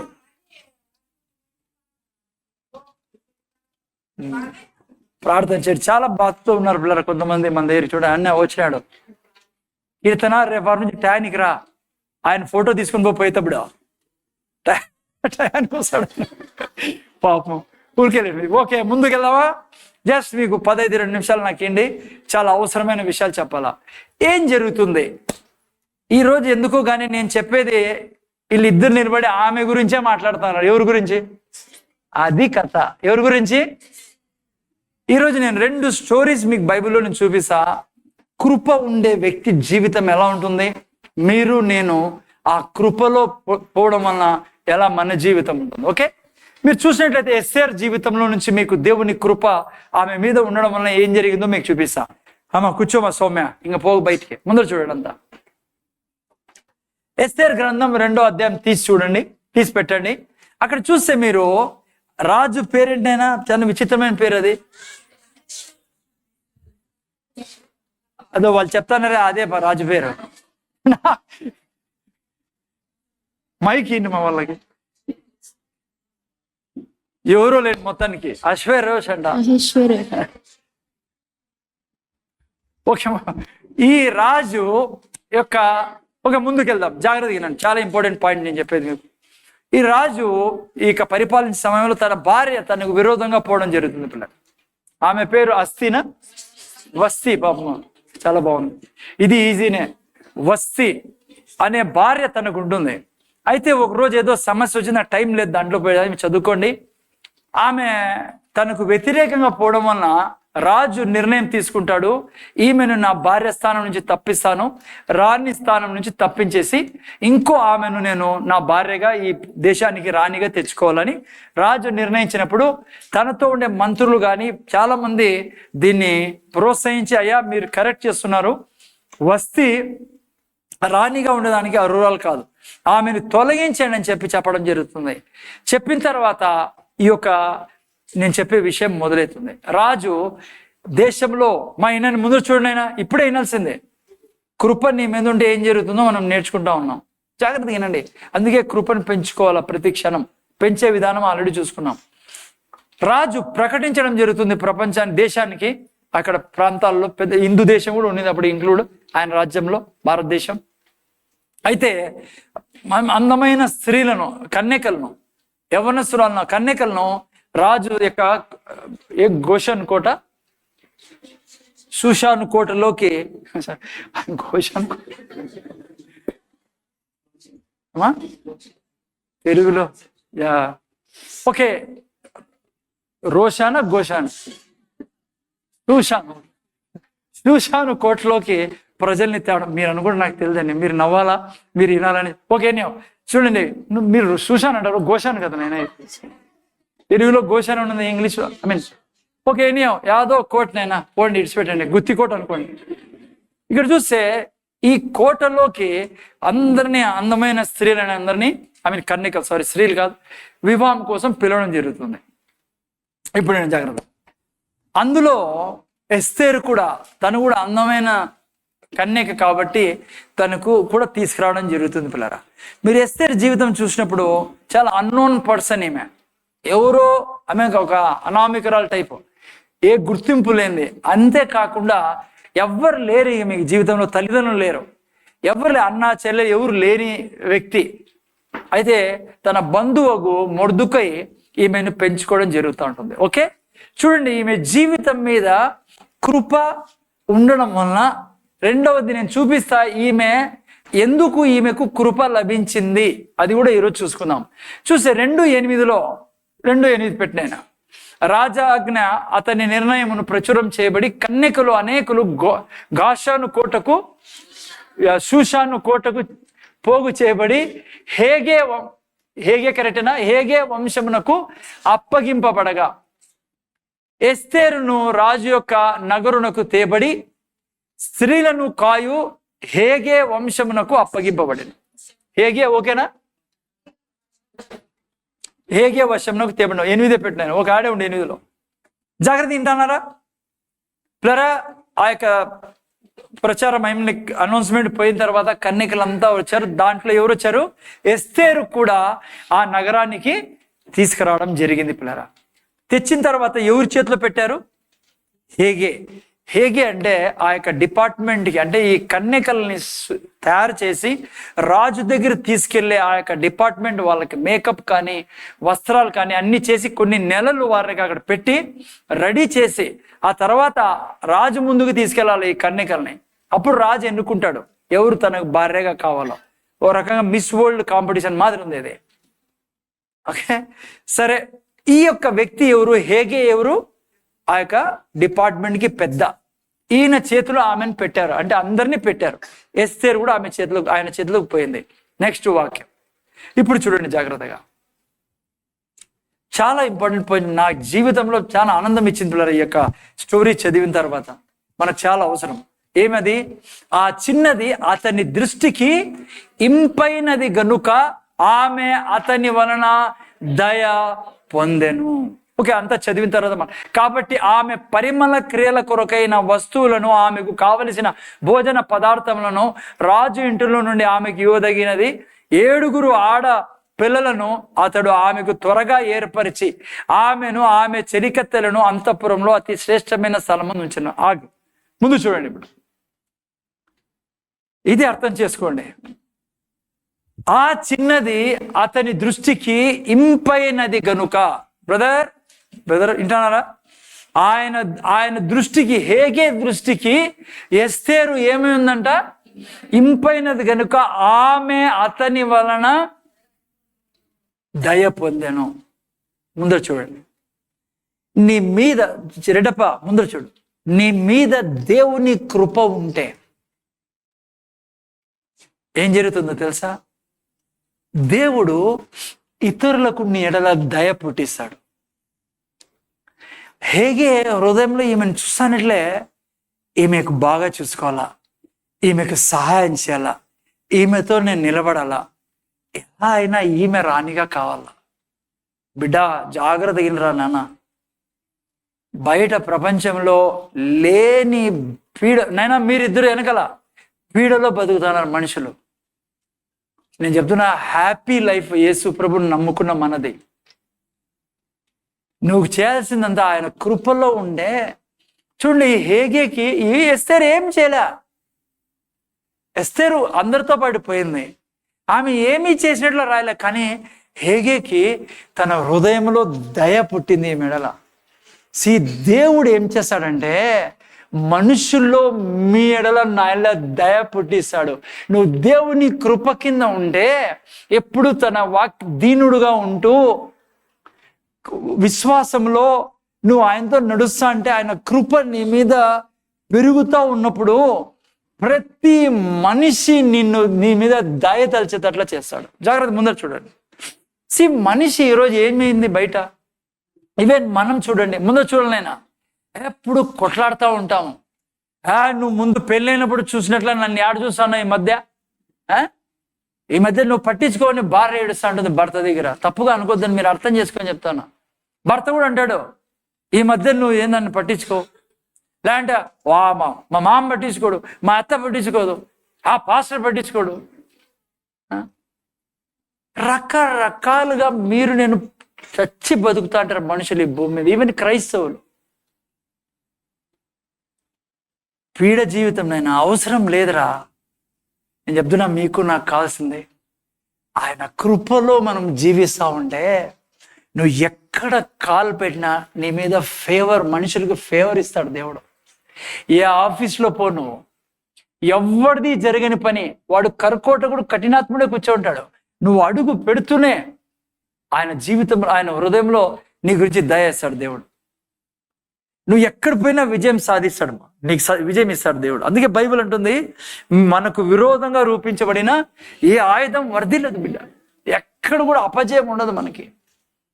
అందుకే అనవసరంగా ఈ కొట్లాట్లో పడద్దండి. అందుకే ముందు చూడైనా, అందుకే అంటాను దీనత్వం చాలా అవసరం అని. దీనత్వం, ప్రేమ, అందరికీ మేలు చేయి, అందరికీ క్షమించు, అందరితో బాగా మాట్లాడు. ఎందుకురా ఈ పాలిటిక్స్, ఎందుకు ఇంత బయట వాళ్ళకి మనకి తేడా ఏం చెప్పు, ఏం కావాల నీకు? అరే ప్రపంచాన్ని నీ పేరు మీద రాసేశాడే ఆయన. ఆయన ఆస్తంతా నీ పేరు మీద రాసేశాడే. ఆయన నీతిని నీకు ఇచ్చాడు, ఆయన పరిశుద్ధత నీకు ఏంది, ఆయన ఏంది? నువ్వు కృపలో ఎదుక్కోకుండా ఈ యొక్క అనవసరంగా వాళ్ళతో కొట్లా, వీళ్ళతో కొట్లా, వాళ్ళతో గురించి చెడ్డ మాట్లాడతావు, వీళ్ళకి చెడ్డ వాళ్ళ గురించి చాలు చేస్తావు, వాళ్ళు వీళ్ళు. అరే అవసరమే లేదది. నా దేవుడు ప్రతి ఒక్క హృదయంలో నీడల దయని ఇచ్చే దేవుడు ఆయన. ఇది నువ్వు ఎప్పటికీ తేలేవు ఒక హృదయంలోకి, ఒక మనిషిలోకి దయ తేలేవు నీ మీద. బిడ్డ నీకు చెప్తా ఇంటానవా, నువ్వు బంగారు తెచ్చి నీ కూతురుకి నువ్వు కాల్చుకోను, నీ కూతురు కోసం, నీ కొడుకు కోసం. వాళ్ళు లాస్ట్లో అంటారు నువ్వు ఏం పెట్టినావు నాకని. నువ్వు తెచ్చుకోవాల్సింది ఏమన్నా సార్, దేవుడు వాళ్ళల్లో పులకరింపేయాల నీ గురించి. అబ్బా మా మమ్మీ డాడీ, హలో, అది ఏది తెచ్చిదో, బంగారు వెండి తెచ్చిదో, దేవుడు ఆ హృదయంలో నీ ఎడల దయ పుట్టించాలి. హేగే అంటాడు, 7 మంది స్త్రీలను, పిల్లల్ని ఈమెకి 7 మంది పనిచేసేదానికి లెక్కేసుకోండి. 7 మంది పని మనుషులు ఉంటే నీ చుట్టూ ఎట్లుండదు పరిస్థితి. లేచినా ఒకరు, కూర్చున్నా ఒకరు, తిండికోరు, బట్టలకోరు. అరే ఎవరు నువ్వు ఎస్తేరు? అరే నేను అన్నోన్ పర్సన్ సార్ ప్రపంచంలో, కానీ యెహోవా దేవుడు నా దేవుడు, ఆయన మీద ఆధారపడి బ్రతికే జీవితం నాది. 7 మందిని ఇచ్చాడు హేగే. అది కృప నీకు చేసేది. భూమి మీద కాలు పెట్టిన ప్రతి చోట కనికరము వచ్చేటట్లా చేస్తాడు దేవుడు, దయ వచ్చేటట్లా చేస్తాడు. నువ్వు పట్టుకున్న ఏ బిజినెస్ అయినా సక్సెస్ఫుల్ చేస్తాడు. ఏం నేర్చుకుంటాను ఈ ఉదయకాలం తెలుసా? వద్దు మనకు పాలిటిక్స్ నాయన. వాళ్ళు ఇట్లా, వీళ్ళు ఇట్లా, ఆ పిల్ల ఇట్లా, వాడు ఇట్లా, ఇది ఇట్లా, పొడుచుకుంటావు నీ జీవితాన్ని. నీకు కావాల్సిందల్లా ఒకటే, దేవుని కృప నీ మీద నిలబడేటట్లు చేయి. వాక్యం చెప్తా ఉండు, మెడిటేట్ చేస్తా ఉండు. రెండోది, కనికరించు, మనుషులు దీవించు. ఎవడు నీ ముందు నిలబడినాడు దేవుడు. చూడండి ఈమె జీవితం. నెక్స్ట్ వాక్యం చెప్పండి, ఏం రాయబడిందో 10వ వాక్యంలో. మొర్దుకై నీ జాతిని, నీ వంశంని కనపరచకూడదని ఎస్తేరును ఒక ఆజ్ఞాపించుండను కనుక, ఓకే, ఎవరికి చెప్పొద్దన్నాడు. ఎవరికి చెప్పదు ఆమె, యూదురాలని. ఓకే, ఇప్పుడు చూడండి, బాగుంది. ముందు చూడండి, ఆయన ఎస్తేరు ఎలాగుండెనో అది ఆమెకి ఏమి సంభవించునో అది. ఓకే సరే, 12వ నేను వాక్యం చెప్తా. సారీ సార్, రెఫరెన్స్ నేను చెప్తాను, రాసుకున్నాను నేను. 15వ వాక్యం పెట్టండి. 15వ వాక్యం మీకు చూపిస్తాను చూడండి, ఈమె ఎంత దీనురాలో, ఎంత విశ్వాసురాలో. మొర్దెకై తన కుమార్తెగా స్వీకరించుకున్న తన పినతండ్రి ఓకే కుమార్తెకు ఎస్తేరు రాజునొద్దకు వెళ్ళుటకు వంతు వచ్చినప్పుడు, ఇప్పుడు జాగ్రత్త వినండి ఈ తెలుగులో. ఓకే, వంతు వచ్చినప్పుడు స్త్రీలను కాయు రాజు యొక్క షండుడైన హేగే నిర్ణయించిన అలంకారము గాక ఆమె మరి ఏమీ కోరలేదు. ఎస్తేరును చూచిన వారందరికీ సూపర్ వాక్యం. జాగ్రత్త వినండి. అప్పుడు ఎవరికి దయ వచ్చింది? హేగే డిపార్ట్మెంట్ హెడ్కి 7 మంది మనుషులు. ఇప్పుడు ఏమైంది? అందరికీ దయ వచ్చింది. అది కృప చేసేది. నీకు అర్థమవుతుంది నేను ఎందుకు కృపలో ఎదగమంటానన్నా? కృప నీ మీద ఉండే కొద్ది బిడ్డ, నీ లైఫే స్వర్గం మాదిరి ఉంటుంది భూమి మీద. ఆమె చూడండి, అక్కడ ఎస్తేరు చూచిన వారు అందరికీ ఆమె మీద దయపడి ఏమీ చేయలే ఆమె. కానీ ఆమె చేస్తుంది మీకు నాకు తెలియకుండా. ఏం చేస్తుంది? జాగ్రత్తగా చూడండి, పరిశుద్ధాత్మ దేవుడు రాయించాడు ఇదే వాక్యంలో. ఏం రాయించాడు? మొర్దుకై ఓకే కిందికి తన పిన్న తండ్రి అయిన అబీయేలు కుమార్తె ఎస్తేరు. అక్కడి నుంచి చదవండి. రాజునొద్దకు వెళ్ళుటకు వంతు వచ్చినప్పుడు, అమ్మా ఇంటానారా? స్త్రీలను కాయు రాజు యొక్క షండుడైన హేగే నిర్ణయించిన అలంకారము గాక. బాగా అర్థం పెట్టుకోండి ఈ పాయింట్ని. పరిశుద్ధాత్మ దేవుడు రాయించాడు, స్పెషల్ మాట ఇది. హేగే, అక్కడి నుంచి హైలైట్ చేయను. హేగే నిర్ణయించిన అలంకారము గాక ఆమె మరియు ఏమీ కోరలేదు. ఏముంది సార్ దీంట్లో అంటారా?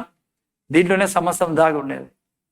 ఇప్పుడు ఇమాజిన్ చేయండి, మిస్ వరల్డ్ కాంపిటీషన్ ప్లేయర్ అయితే ఒక రకంగా.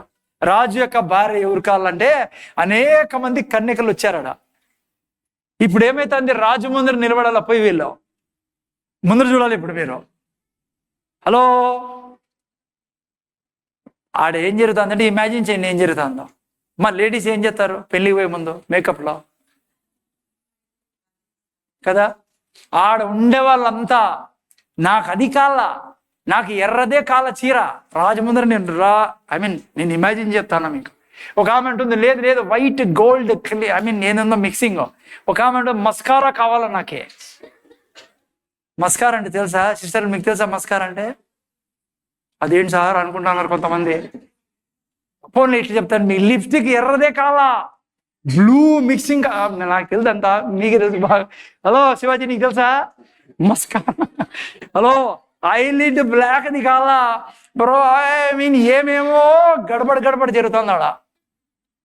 కొట్లాడుతుంటారు ఆడు ఉండేవాళ్ళు. అందుకే ఎవరికి దయ రాలే ఎవరి మీద, ఈమె మీదే దయ వచ్చింది. ఏమేం కాంపిటీషన్ జరుగుతుందో ఆడ తెలియదు కానీ ఈమెమని తెలుసా? హేగే నిర్ణయించిన అలంకారము గాక. ఈమెమని తెలుసా? మీరు ఏదైతే పెట్టారో సార్ అది ఇవ్వండి చాలు. ఒకటి, ఈమె ఎంత దీనురాలు చూడండి, అందరిలా ఫైట్ చేయడం లాడా. నాకు అందుకే పరిశుద్ధాత్ముడు ప్రత్యేకంగా రాయించాడు ఈ వాక్యాన్ని. దేవుడు రాయించినది ఏమని? హేగే నిర్ణయించిన అలంకారం గాక అది ఆమె మరి ఏమీ కోరలేదు. No competitions, no fightings, no గిట్లింగ్ ఏమొద్దో. అంటే వాళ్ళ మీద ప్రెషర్ వేయడంలా, అది దీనత్వానికి గుర్తు. విశ్వాసానికి ఏముంది సార్ దీంట్లో? ఏమంటాను తెలుసా ఆమె? సార్ నాకు మీరు ఏదైతే పెట్టారో మీ రూల్స్ ప్రకారం అదేండి, ఎందుకంటే నా దేవుడు నాకు తోడుగా ఉన్నాడు. ఆయన నన్ను అందగత్తెగా తయారు చేసేవాడు. ఆయన రాజు ఎదుట వెళ్ళినప్పుడు నా ఎలా దయనిచ్చేవాడు. ఆయన నాకు విజయం ఇచ్చేవాడు. నేను రాణిగా చేసేది ఆయన చేతిలో ఉండేది.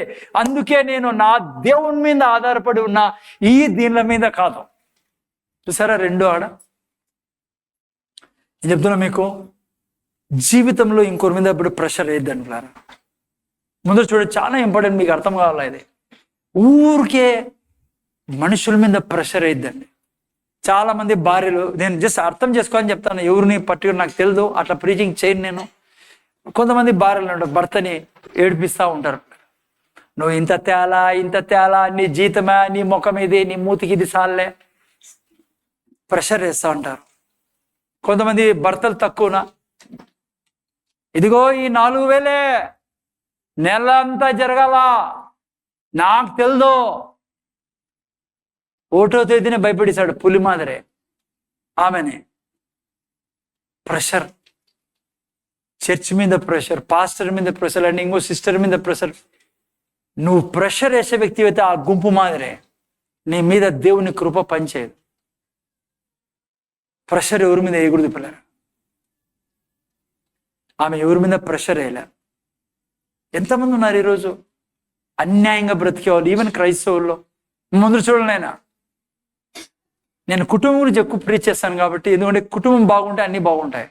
భార్య మీద ప్రెషర్ వేసేది, భర్త మీద ప్రెషర్ వేసేది, ఇన్లాస్ మీద ప్రెషర్ వేసేది. కొంతమంది దొంగ అల్లుళ్ళు ఉంటారు. ఎవరల్లు? చచ్చిపోయేంత వరకు మామ అత్తనే వీళ్ళకే. కొంతమంది పిల్లలు కూడా ఉంటారు, తల్లిదండ్రులే అన్ని పీడిస్తుంటారు తల్లిదండ్రులని. నేను చెప్తున్నా, నీ జీవితంలో నువ్వు పైకి రాలేవు. ముందర చూడండి, ఏ మనిషిని నువ్వు పీడిస్తే, ఎవరినైనా నువ్వు పీడిస్తే నువ్వు ఎప్పటికీ దేవుని కృపలో జీవించలేవు. నీ ముందు ఎటువంటి పరిస్థితి వచ్చినా నువ్వు ఏం చేయాలి తెలుసా? ప్రెషర్ దేవుని మీద వేయాలా, మనుషుల మీద కాదు. నీ మీద కూడా వేసుకోకూడదు pressure.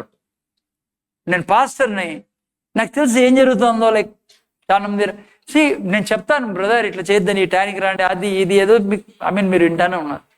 But I don't take pressure.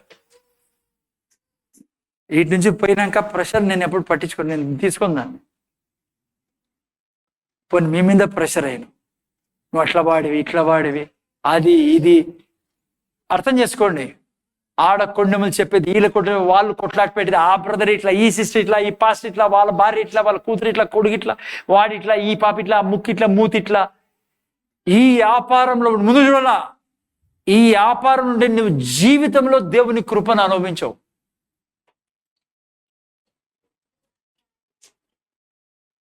కన్ను దయ తెలిసే వ్యక్తివి, క్షమించే బ్రదర్ ఏంటన్నారా, నువ్వు దయ తెలిసే మనిషివి, క్షమించే మనిషివి, కనికరించే మనిషివి, మేలు చేయాలా.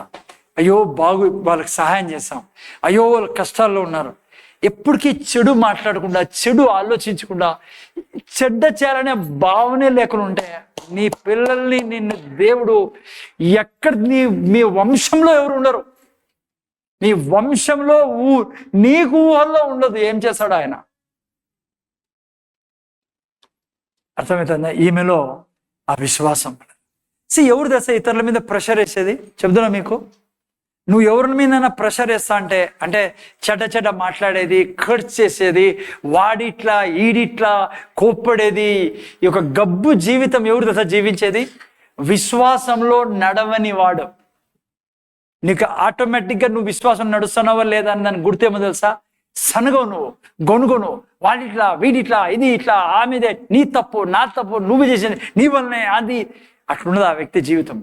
విశ్వాసం నడిచే వ్యక్తి, విశ్వాసం నడిచే వ్యక్తి ఎప్పుడు దేవుని వాక్యం మీద నిలబడి అంటాడు, ఇది జరిగేది, ఇదే నా జీవితంలో, ఇదే నా పిల్లల్లో, ఇదే మా తండ్రి చేసేది, నా తండ్రి నాకున్నాడు, ఆయన నాకు సహాయకుడు.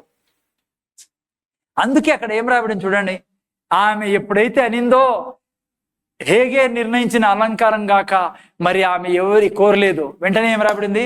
ఎస్తేరును చూచిన వారందరికీ ఆమె ఎందు దయ పుట్టెను. ఏమని చేసి? దయ పుట్టెను. నిన్ను చూస్తూనే మనుషులు అనాలా, ఈ సిస్టర్కి నిజంగా చేతులెత్తి మొక్కాలా, ఆమెకు సహాయం చేయాలా, ఆమె బాగుండాలా, ఆమెకు అన్యాయం చేయకూడదు.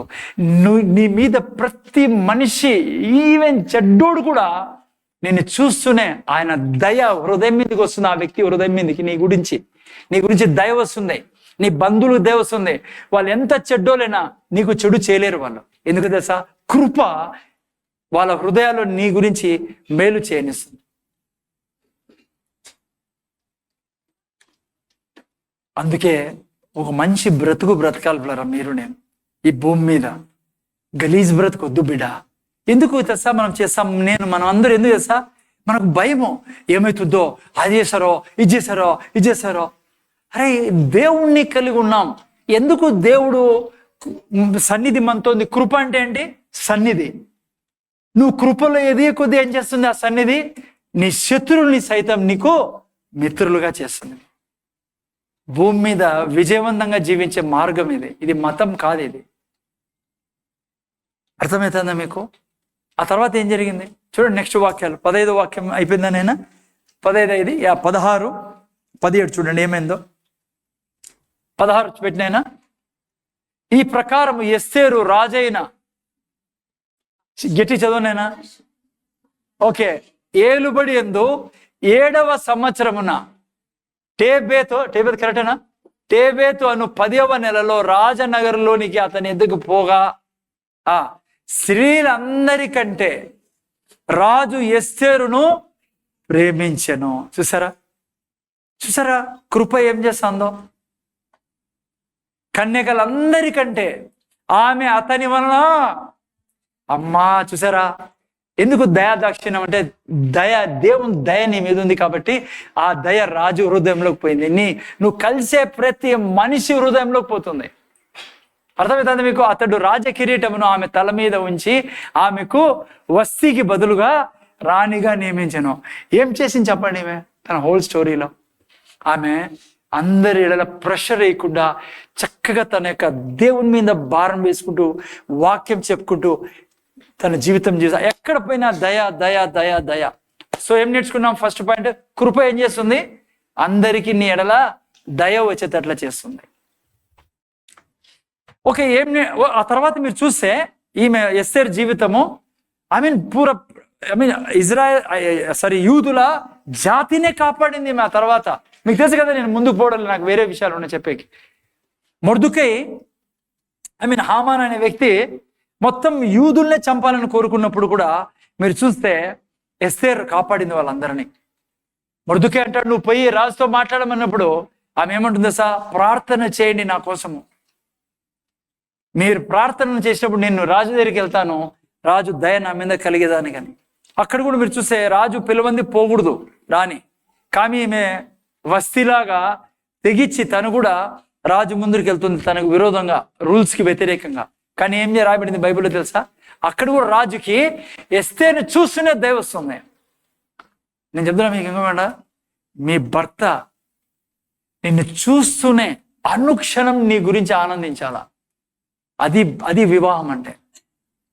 నిన్ను చూస్తూనే అసలుకి నిన్ను విడిచి ఉండలేని దయను దేవుడు నీ భర్తకి ఇస్తాడు నీ గురించి. నువ్వు కొట్లాడాల్సిన పనిలే నీ భర్త కోసం. నేను ఇంకోటి చెప్తున్నా, నువ్వు భయపడాల్సిన పనిలే, బయటికి పోయి ఏం చేస్తాడు ఈ వ్యక్తి అని. నువ్వు చేయాల్సింది ఒకటే, దీనత్వంతో ఉండు. నువ్వు చేయాల్సింది ఒకటే, విశ్వాసంలో ఉండు. అన్యుల రాజు ఆయన, కానీ ఎస్తేర్ని చూస్తూనే దయ వచ్చేది ఆయనకి. నేను చెప్తున్నా నీకు, నువ్వే అర్థం చేసుకోగలవు. మీ భార్య భర్తల మధ్య ఎప్పుడూ ప్రేమ ఉంటుంది పిల్లరా. హృదయం శుద్ధంగా పెట్టుకోండి.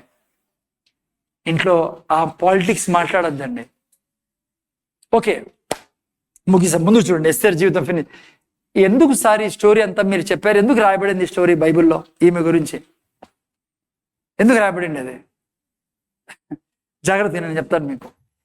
దేవుడు ఏం చెప్తానంటే, నేను మీ జీవితంతో అంటి పెట్టుకుని ఉన్నా, మీతో నడుస్తున్నా, మీకు కనపడడం లేదు నేను, కానీ మీతోనే ఉండి మీ జీవిత ప్రయాణంలో నేను తోడుగా ఉన్నా. ఎందుకంటే నేను నీ తండ్రిని,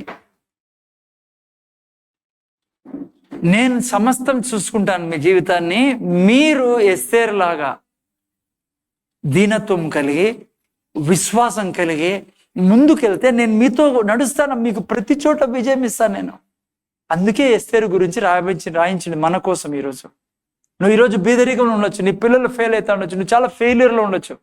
ఈరోజు నిర్ణయించుకో, నేను కూడా ఎస్తేరు లాంటి జీవితాన్ని జీవిస్తా.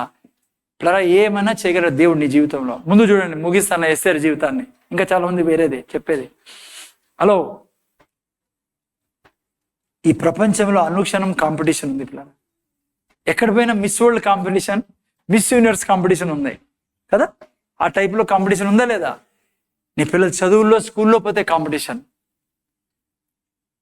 ఉద్యోగాల కాంపిటీషన్, ప్రతి చోట మీ భర్త కాంపిటీషన్, జీతం కోసం ప్రమోషన్, ప్రతి క్షణం కాంపిటీషన్ ఉంది ఈ లోకంలో. కానీ నీకు అనుక్షణము పైకి తెచ్చే మార్గము దేవుడు పెట్టాడు. ఎలా? నీ మీద కృప నువ్వు అభివృద్ధి పరుచుకుంటే, కృప వెంబడి కృప నువ్వు పెంచుకుంటూ పోతే, ఏ కాంపిటీషన్లో అయినా నువ్వు, నీ పిల్లలు, నీ వంశము ఎప్పుడు ఎస్తేర్లాగా విజయంనే సాధిస్తారు. చాలా మంది అంటారు, బ్రదర్ ఎట్లా బతకాలో ఏమో, పిల్లలు చదువులు, ఉద్యోగాలు, పెళ్ళిళ్ళు, అవి. నువ్వు కృపను సంపాదించుకునే దానికి పరిగెత్తు, కృప అన్ని చోట్ల విజయం ఇస్తుంది నీకు. ఇంకో స్టోరీ చెప్పి ముగిస్తాను మీకు, కృప ఉంటే ఏమవుతుందని. దానియేలు గ్రంథం చిన్న స్టోరీ చెప్పి నేను ముగిస్తాను. దానియేలు గ్రంథంలో మీరు చూసినట్లయితే అక్కడ చాలా మంచి మాటలు రాయబడ్డాయి కృప గురించి. కృప ఉండడం వల్ల దావీదు, షద్రెక్, మేషక్, అబేద్నెగో జీవితాల మీద. ముందర చూడండి, నేను జల్దీ స్టోరీ లాగా చెప్పి ముగిస్తాను మీకు. మీరు చూసినట్లయితే నెబుకద్నెజర్ రాజు యూదుల్ని బంధించి దాసులుగా ఎక్కడ తీసుకెళ్తాడు? బబులోను రాజ్యానికి తీసుకొస్తాడు.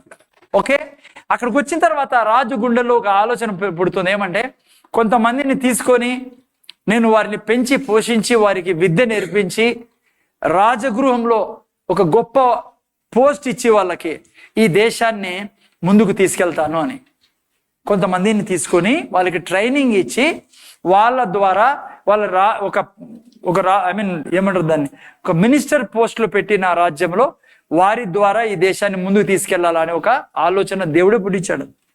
ఓకే, ఎనియో ఆ తర్వాత ఏం జరిగిందంటే రాజు ఏం చేస్తాడు, నెబుకద్నెజర్ రాజు అక్కడ ఉండే ఇట్లాగే డిపార్ట్మెంట్ హెడ్ని పిలిచి అంటాడు, కొంతమందిని మీరు ఎన్నుకోండి మంచిగా జ్ఞానులుగా ఉండే వాళ్ళని.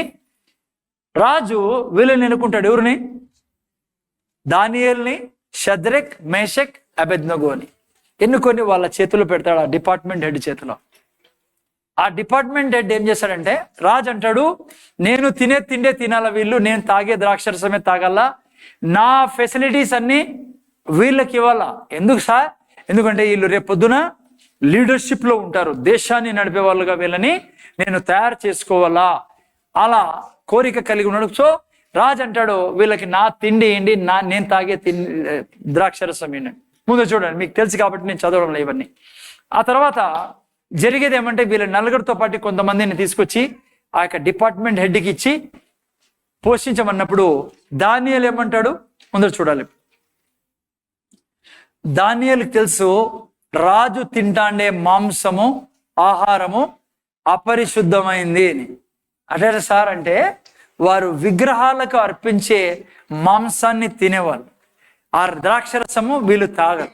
ఓకే, వీళ్ళు దేవుని బిడ్డలు, ఇది దేవునికి అసహ్యమైందని, దేవునికి విరోధమైందని తెలుసు కాబట్టి వాళ్ళు ఏమంటారు తెలుసా, ఆ యొక్క హెడ్తో అక్కడ ఉండే వ్యక్తితో ఏమంటారంటే, ఇక్కడ చదవండి ఇప్పుడు దానియేలు గ్రంథం 1వ అధ్యాయం 8వ వాక్యం. బ్యాక్గ్రౌండ్ ఇంత మీకు చెప్పేసా, ఇప్పుడు చదవండి ఏమైతుందో.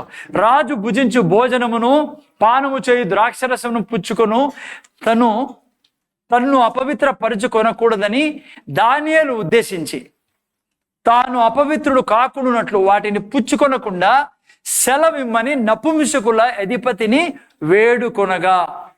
రౌండ్ చేసుకోండి దీన్ని. ఏం చేశాడు?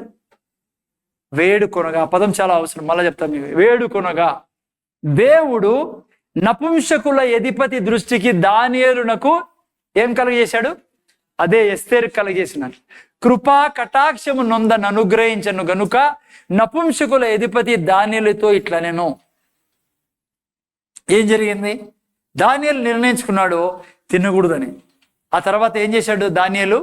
ఆ యొక్క అధిపతి దగ్గరికి వెళ్ళి వేడుకున్నాడు. చూసారా? దీన్ని ఏం చూసి వేడుకోవడం అంటే పదం ఏంటి? దీనత్వాన్ని చూస్తుంది. శాసించలేదు రాజు, లైక్ ఫైట్ చేయలేదు, నాకు ఇష్టం లేదు, నేను తిన్ను, నువ్వు ఎవడు నాకు చెప్పేకి, రకరకాలుగా అట్లా ప్రవర్తన లేకుండా దానియేలు చాలా హంబుల్ మనిషి పిల్లరా. బైబిల్లో మీరు చూసినప్పుడు అందుకే సింహాలు కూడా తినలేకపోయారు దానియేలుని. దానియేలు జీవితం ఎక్సలెంట్ పిల్లరా. దీనుడు అనేదానికి గుర్తేంటి చెప్పండి? దానియేలు ఎలా ఉండేవాడమ్మా? తన లైఫ్ మీరు చూస్తే చాలా దీనుడు. ఎట్లా? అరే స్టార్టింగ్ నుంచి చూడండి, ఆయనకి ఇబ్బందులు పెట్టేదానికి ఎవరో లేచి నిలబడేవాడు.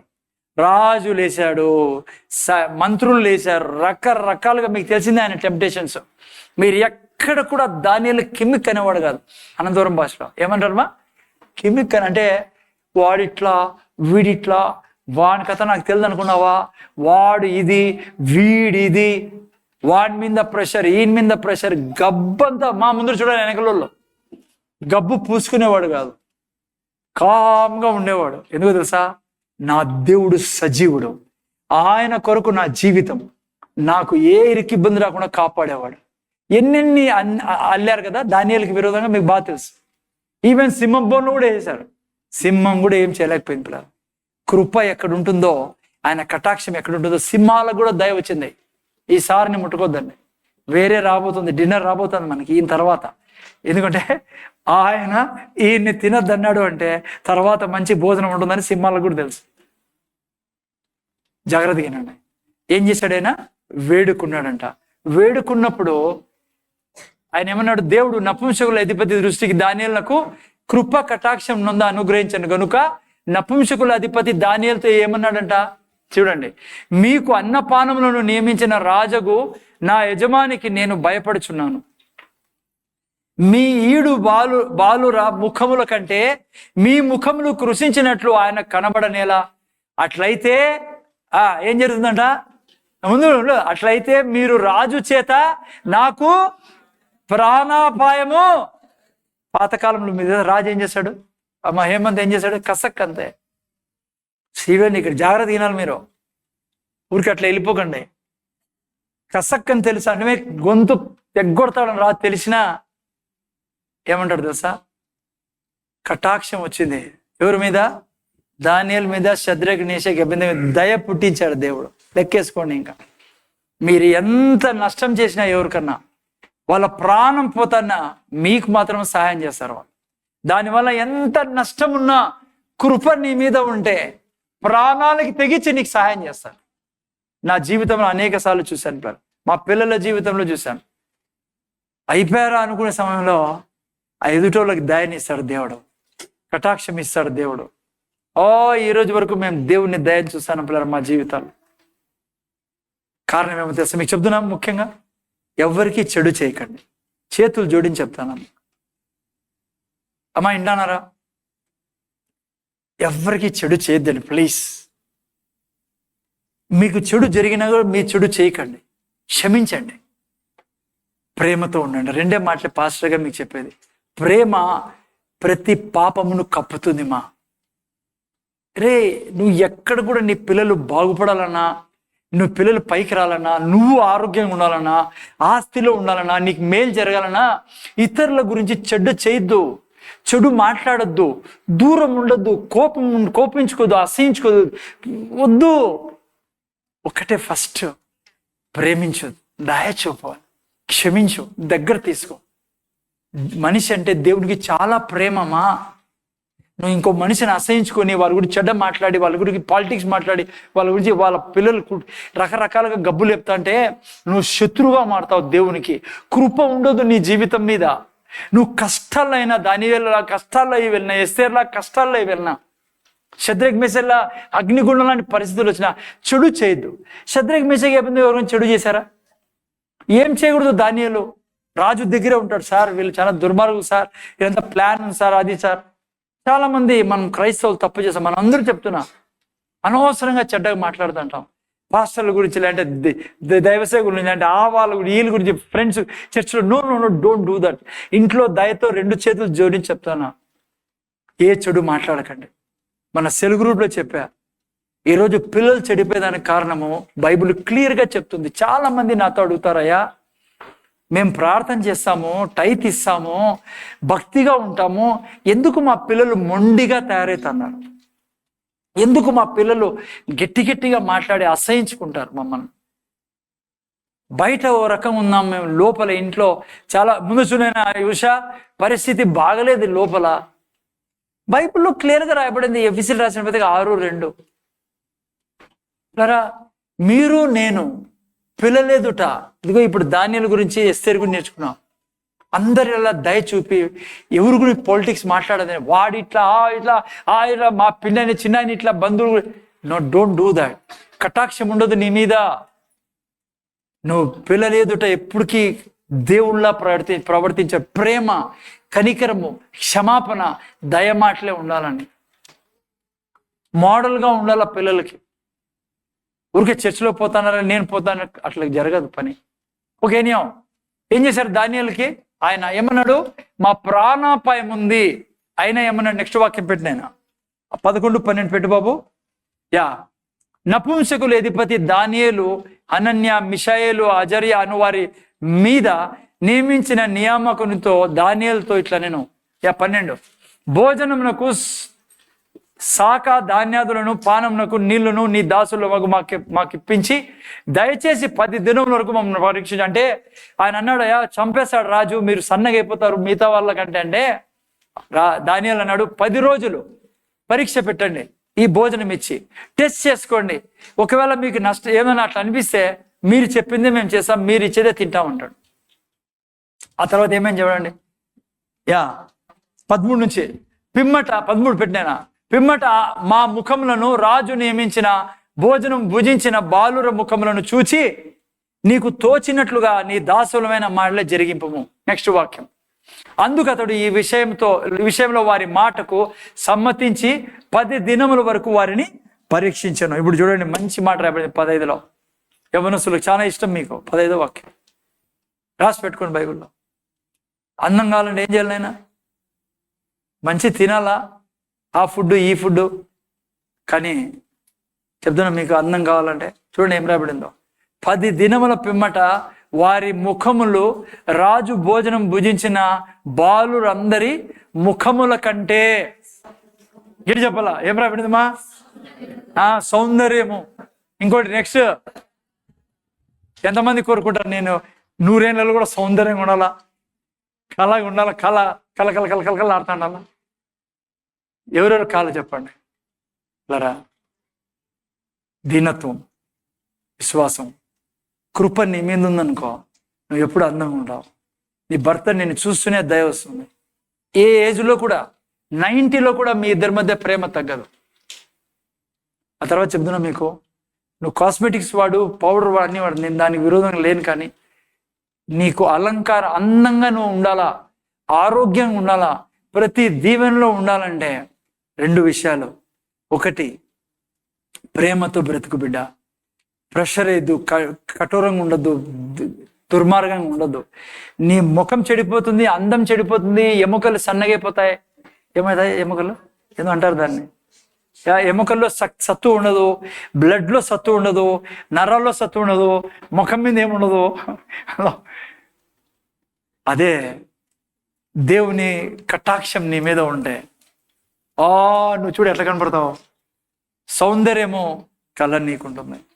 ముగిస్తానని వీళ్ళకేం జరిగింది? ఆ తర్వాత 16లో అంటాడు, రాజు వారికి నియమించిన భోజనమును పానము కొరకైన ద్రాక్షరసమును ఆ నియామకుడు తీసివేసి వారికి ఏమిచ్చాడంట? శాఖా ధాన్యాదులను ఇచ్చాను. వాళ్ళు యాక్చువల్లీ ఏంటి తిండి? ఎందుకు వాళ్ళు అది ఎన్నుకున్నారు? ఎందుకంటే దేవునికి అయిష్టమైంది చేయకుండా దేవునికి ఇష్టమైంది చేశారు. విశ్వాసంలో నిలబడ్డారు. 10 రోజులు టెస్ట్ చేసుకో. మా దేవుడు మాకు అందం ఇస్తాడు వాళ్ళకంటే, కళ ఇస్తాడు వాళ్ళకంటే. అది విశ్వాసం. వేడుకోవడం ఏంటి? దీనత్వం. దీనత్వము విశ్వాసము 2 కలిసినప్పుడు ఏమైంది? వాళ్ళ మీద కటాక్షం వచ్చింది, దయ వచ్చింది. ఎంత దయ వచ్చిందంటే, ముందు చదివితే నెబుకద్నెజర్ రాజు కుర్చీ మీద నుంచి లేచి దానియేలు కాళ్ళ మీద సాష్టాంగ పడతాడు. పిల్లరా, నెబుకద్నెజర్ రాజు ఎవరో చక్రవర్తి. దానియేలు కాళ్ళ మీద పడి, నీలో ఉన్న ఆత్మ ఏం ఆత్మయ్యా బాబు, నువ్వు సజీవుడైన దేవుని యొక్క సేవకుడివి అంటాడు దానియేలు. శద్రక్ మేషక్ అబేద్నెగోకి అగ్నిగుండం కాల్చలేకపోయింది. పిల్లరా, కారణం ఏంటి? వీళ్ళ మీద కటాక్షం ఉన్నింది, దేవుని కటాక్షం. ఎందుకు ఉన్నింది? దీనత్వము, విశ్వాసము వీళ్ళలో ఉండింది. పిల్లరా, అందుకే రాజుని ఒక పల్లెత్తి మాట అన్నా వీళ్ళు నలుగురు. ఏ మనిషిని చెప్పించదు బిడ్డ, ఏ అధికారికి విరోధంగా మాట్లాడదు. మీ బాస్ చెడ్డోడా, నీ మీద కటాక్షం వస్తుంది. ఊరికే పక్కన వాళ్ళని పోయి స్టాఫ్ అంతటికి వాడిట్లా, వాడు ఆ బాస్ ఇట్లా, ఆ యొక్క డైరెక్టర్ ఇట్లా, ఆ ఇట్లా, ఇది ఇట్లా, ఇది ఇట్లా, ఇది ఇట్లా అంటానవా, దేవుడు దూరం ఉంటాడు నీకే. నువ్వు దయగల వాడికి పుట్టావు, నువ్వు దయగల వాడిగా ఉండాలా ఆఫీస్ స్టాఫ్తో. నీ బిజినెస్లో మనుషులు పాపరెత్తిపోతా ఉండొచ్చు. వ్యాపారంలో నువ్వు పట్టుకునే వ్యాపారాన్ని దేవుడు మార్చి పడేసి నిన్ను కోటీశ్వరుడుగా చేసే దేవుడు ఆయన. ఎందుకు ఈరోజు బీదలుగా ఉన్నారు క్రైస్తవులు? కృప వెంబడి కృపని సంపాదించుకోలేకపోతున్నారు. ఎందుకంటే అనవసరమైన రాజకీయాల్లో పడి. నువ్వు మనిషిని ప్రేమించాలా. రెండవది, దేవుని యొక్క వాక్యం నిరంతరం మెడిటేట్ చేస్తూ ఉండవు. నీ మీద కృప వెంబడి కృప నడుస్తుంది. ఇంకా రేపు వారం ఉంది, ఉందామా? రేపు ఆదివారం. కోపడరు కదా, టైం ఎక్కువ తీసుకుంటా. వస్తారా రారా రేపు ఆదివారము? జవాబే చెప్పడం లేదు. చూడు, 8:30కి రమ్మని 12:30 చేశాం. 9 గంటలకు స్టార్ట్ చేసినాం తల్లి ఈరోజు. అర్థమైందా? సో రేపు వారం ఏ టైం పెట్టుకుందాం? అమ్మా నువ్వు చూసావా, ఎట్లా 12:30కి వదులుతావు, వచ్చి ఎంప్రజన్ 8:30. ఆ టైం అయిపోయింది. ఇప్పుడు కటాక్షం చూపండి తల్లి. ఇక్కడ చెప్పే విషయాలు చాలా అవసరమైన విషయాలు. నేను వేరే విధంగా ప్రీచ్ చేయగలను మీకు దేవుని దయ వల్ల. నాకు మీ జీవితాలు వెలిగింపబడేది మీరు వినాలా. ఓకే సేనియం, ఓకే రేపు వారం అలా ఆలోచించి మెసేజ్ పెడతాను మీకు. ఓకే, ఒకవేళ ఎండ ఎక్కువ ఉంటే మనం ముందర పెట్టుకుందాం, 9కో 8:30కో నేను మళ్ళీ మెసేజ్ ఓకే, ప్రార్థన చేసుకున్నాను. తండ్రి, నీ కృతజ్ఞతలు చెల్లించుకుంటున్నా. కృపలో ఎదగడం గురించి నేర్చుకుంటా ఉన్నాం తండ్రి. మా జీవితాలు నిజంగా ఎంతో ఆశీర్వదింపబడిన జీవితాలు తండ్రి. దేవుడితో సమానంగా నువ్వు మమ్మల్ని క్రీస్తుతో సమానంగా చేసి, దేవుని నేచర్ ఇచ్చి, దేవుని యొక్క జీవితం ఇచ్చి, నాయన దైవత్వంలో పాలిభాగస్తులయ్యే జీవితం మాకు ఇచ్చావు తండ్రి. దానియల్ కంటే శ్రేష్టమైన జీవితం మాది, ఎందుకంటే మాలో దేవుడే నివసిస్తాడు కాబట్టి తండ్రి. ఎస్తేర్ కంటే శ్రేష్టమైంది మా జీవితం. వాళ్ళిద్దరు ఏం చేశారు? వాళ్ళు ఎప్పుడు కటాక్షాన్ని కోరుకున్నారు. వాళ్ళకి అర్థమైపోయింది, ఈ లోకంలో మేము ఇంకో మనిషికి హాని చేయకూడదు, ప్రెషర్ వేయకూడదు, చెడ్డ చేయకూడదు, దేవుడు మా సహాయకుడు. రెండవది, వాళ్ళు ఎప్పుడు విశ్వాసంలో ఉండేవాళ్ళు తండ్రి. మా దేవుడు చూసుకుంటాడు, నాకేం మేకప్ వద్దు సార్, మీరు ఇచ్చేది ఇవ్వండి చాలు, ఎందుకంటే నా దేవుడు నాకు రాజు హృదయంలో దయనిచ్చేవాడు, అందంగా తయారు చేసేవాడు. దానియేలు అదే అన్నాడు, స్వామి మా దేవుడు 10 రోజులు చూడండి, మా దేవుడు మాకు సహాయం చేస్తాడన్నప్పుడు ఇద్దరికి యొక్క విజయానికి కారణం వారు దీనులు, విశ్వాసులు కాబట్టే.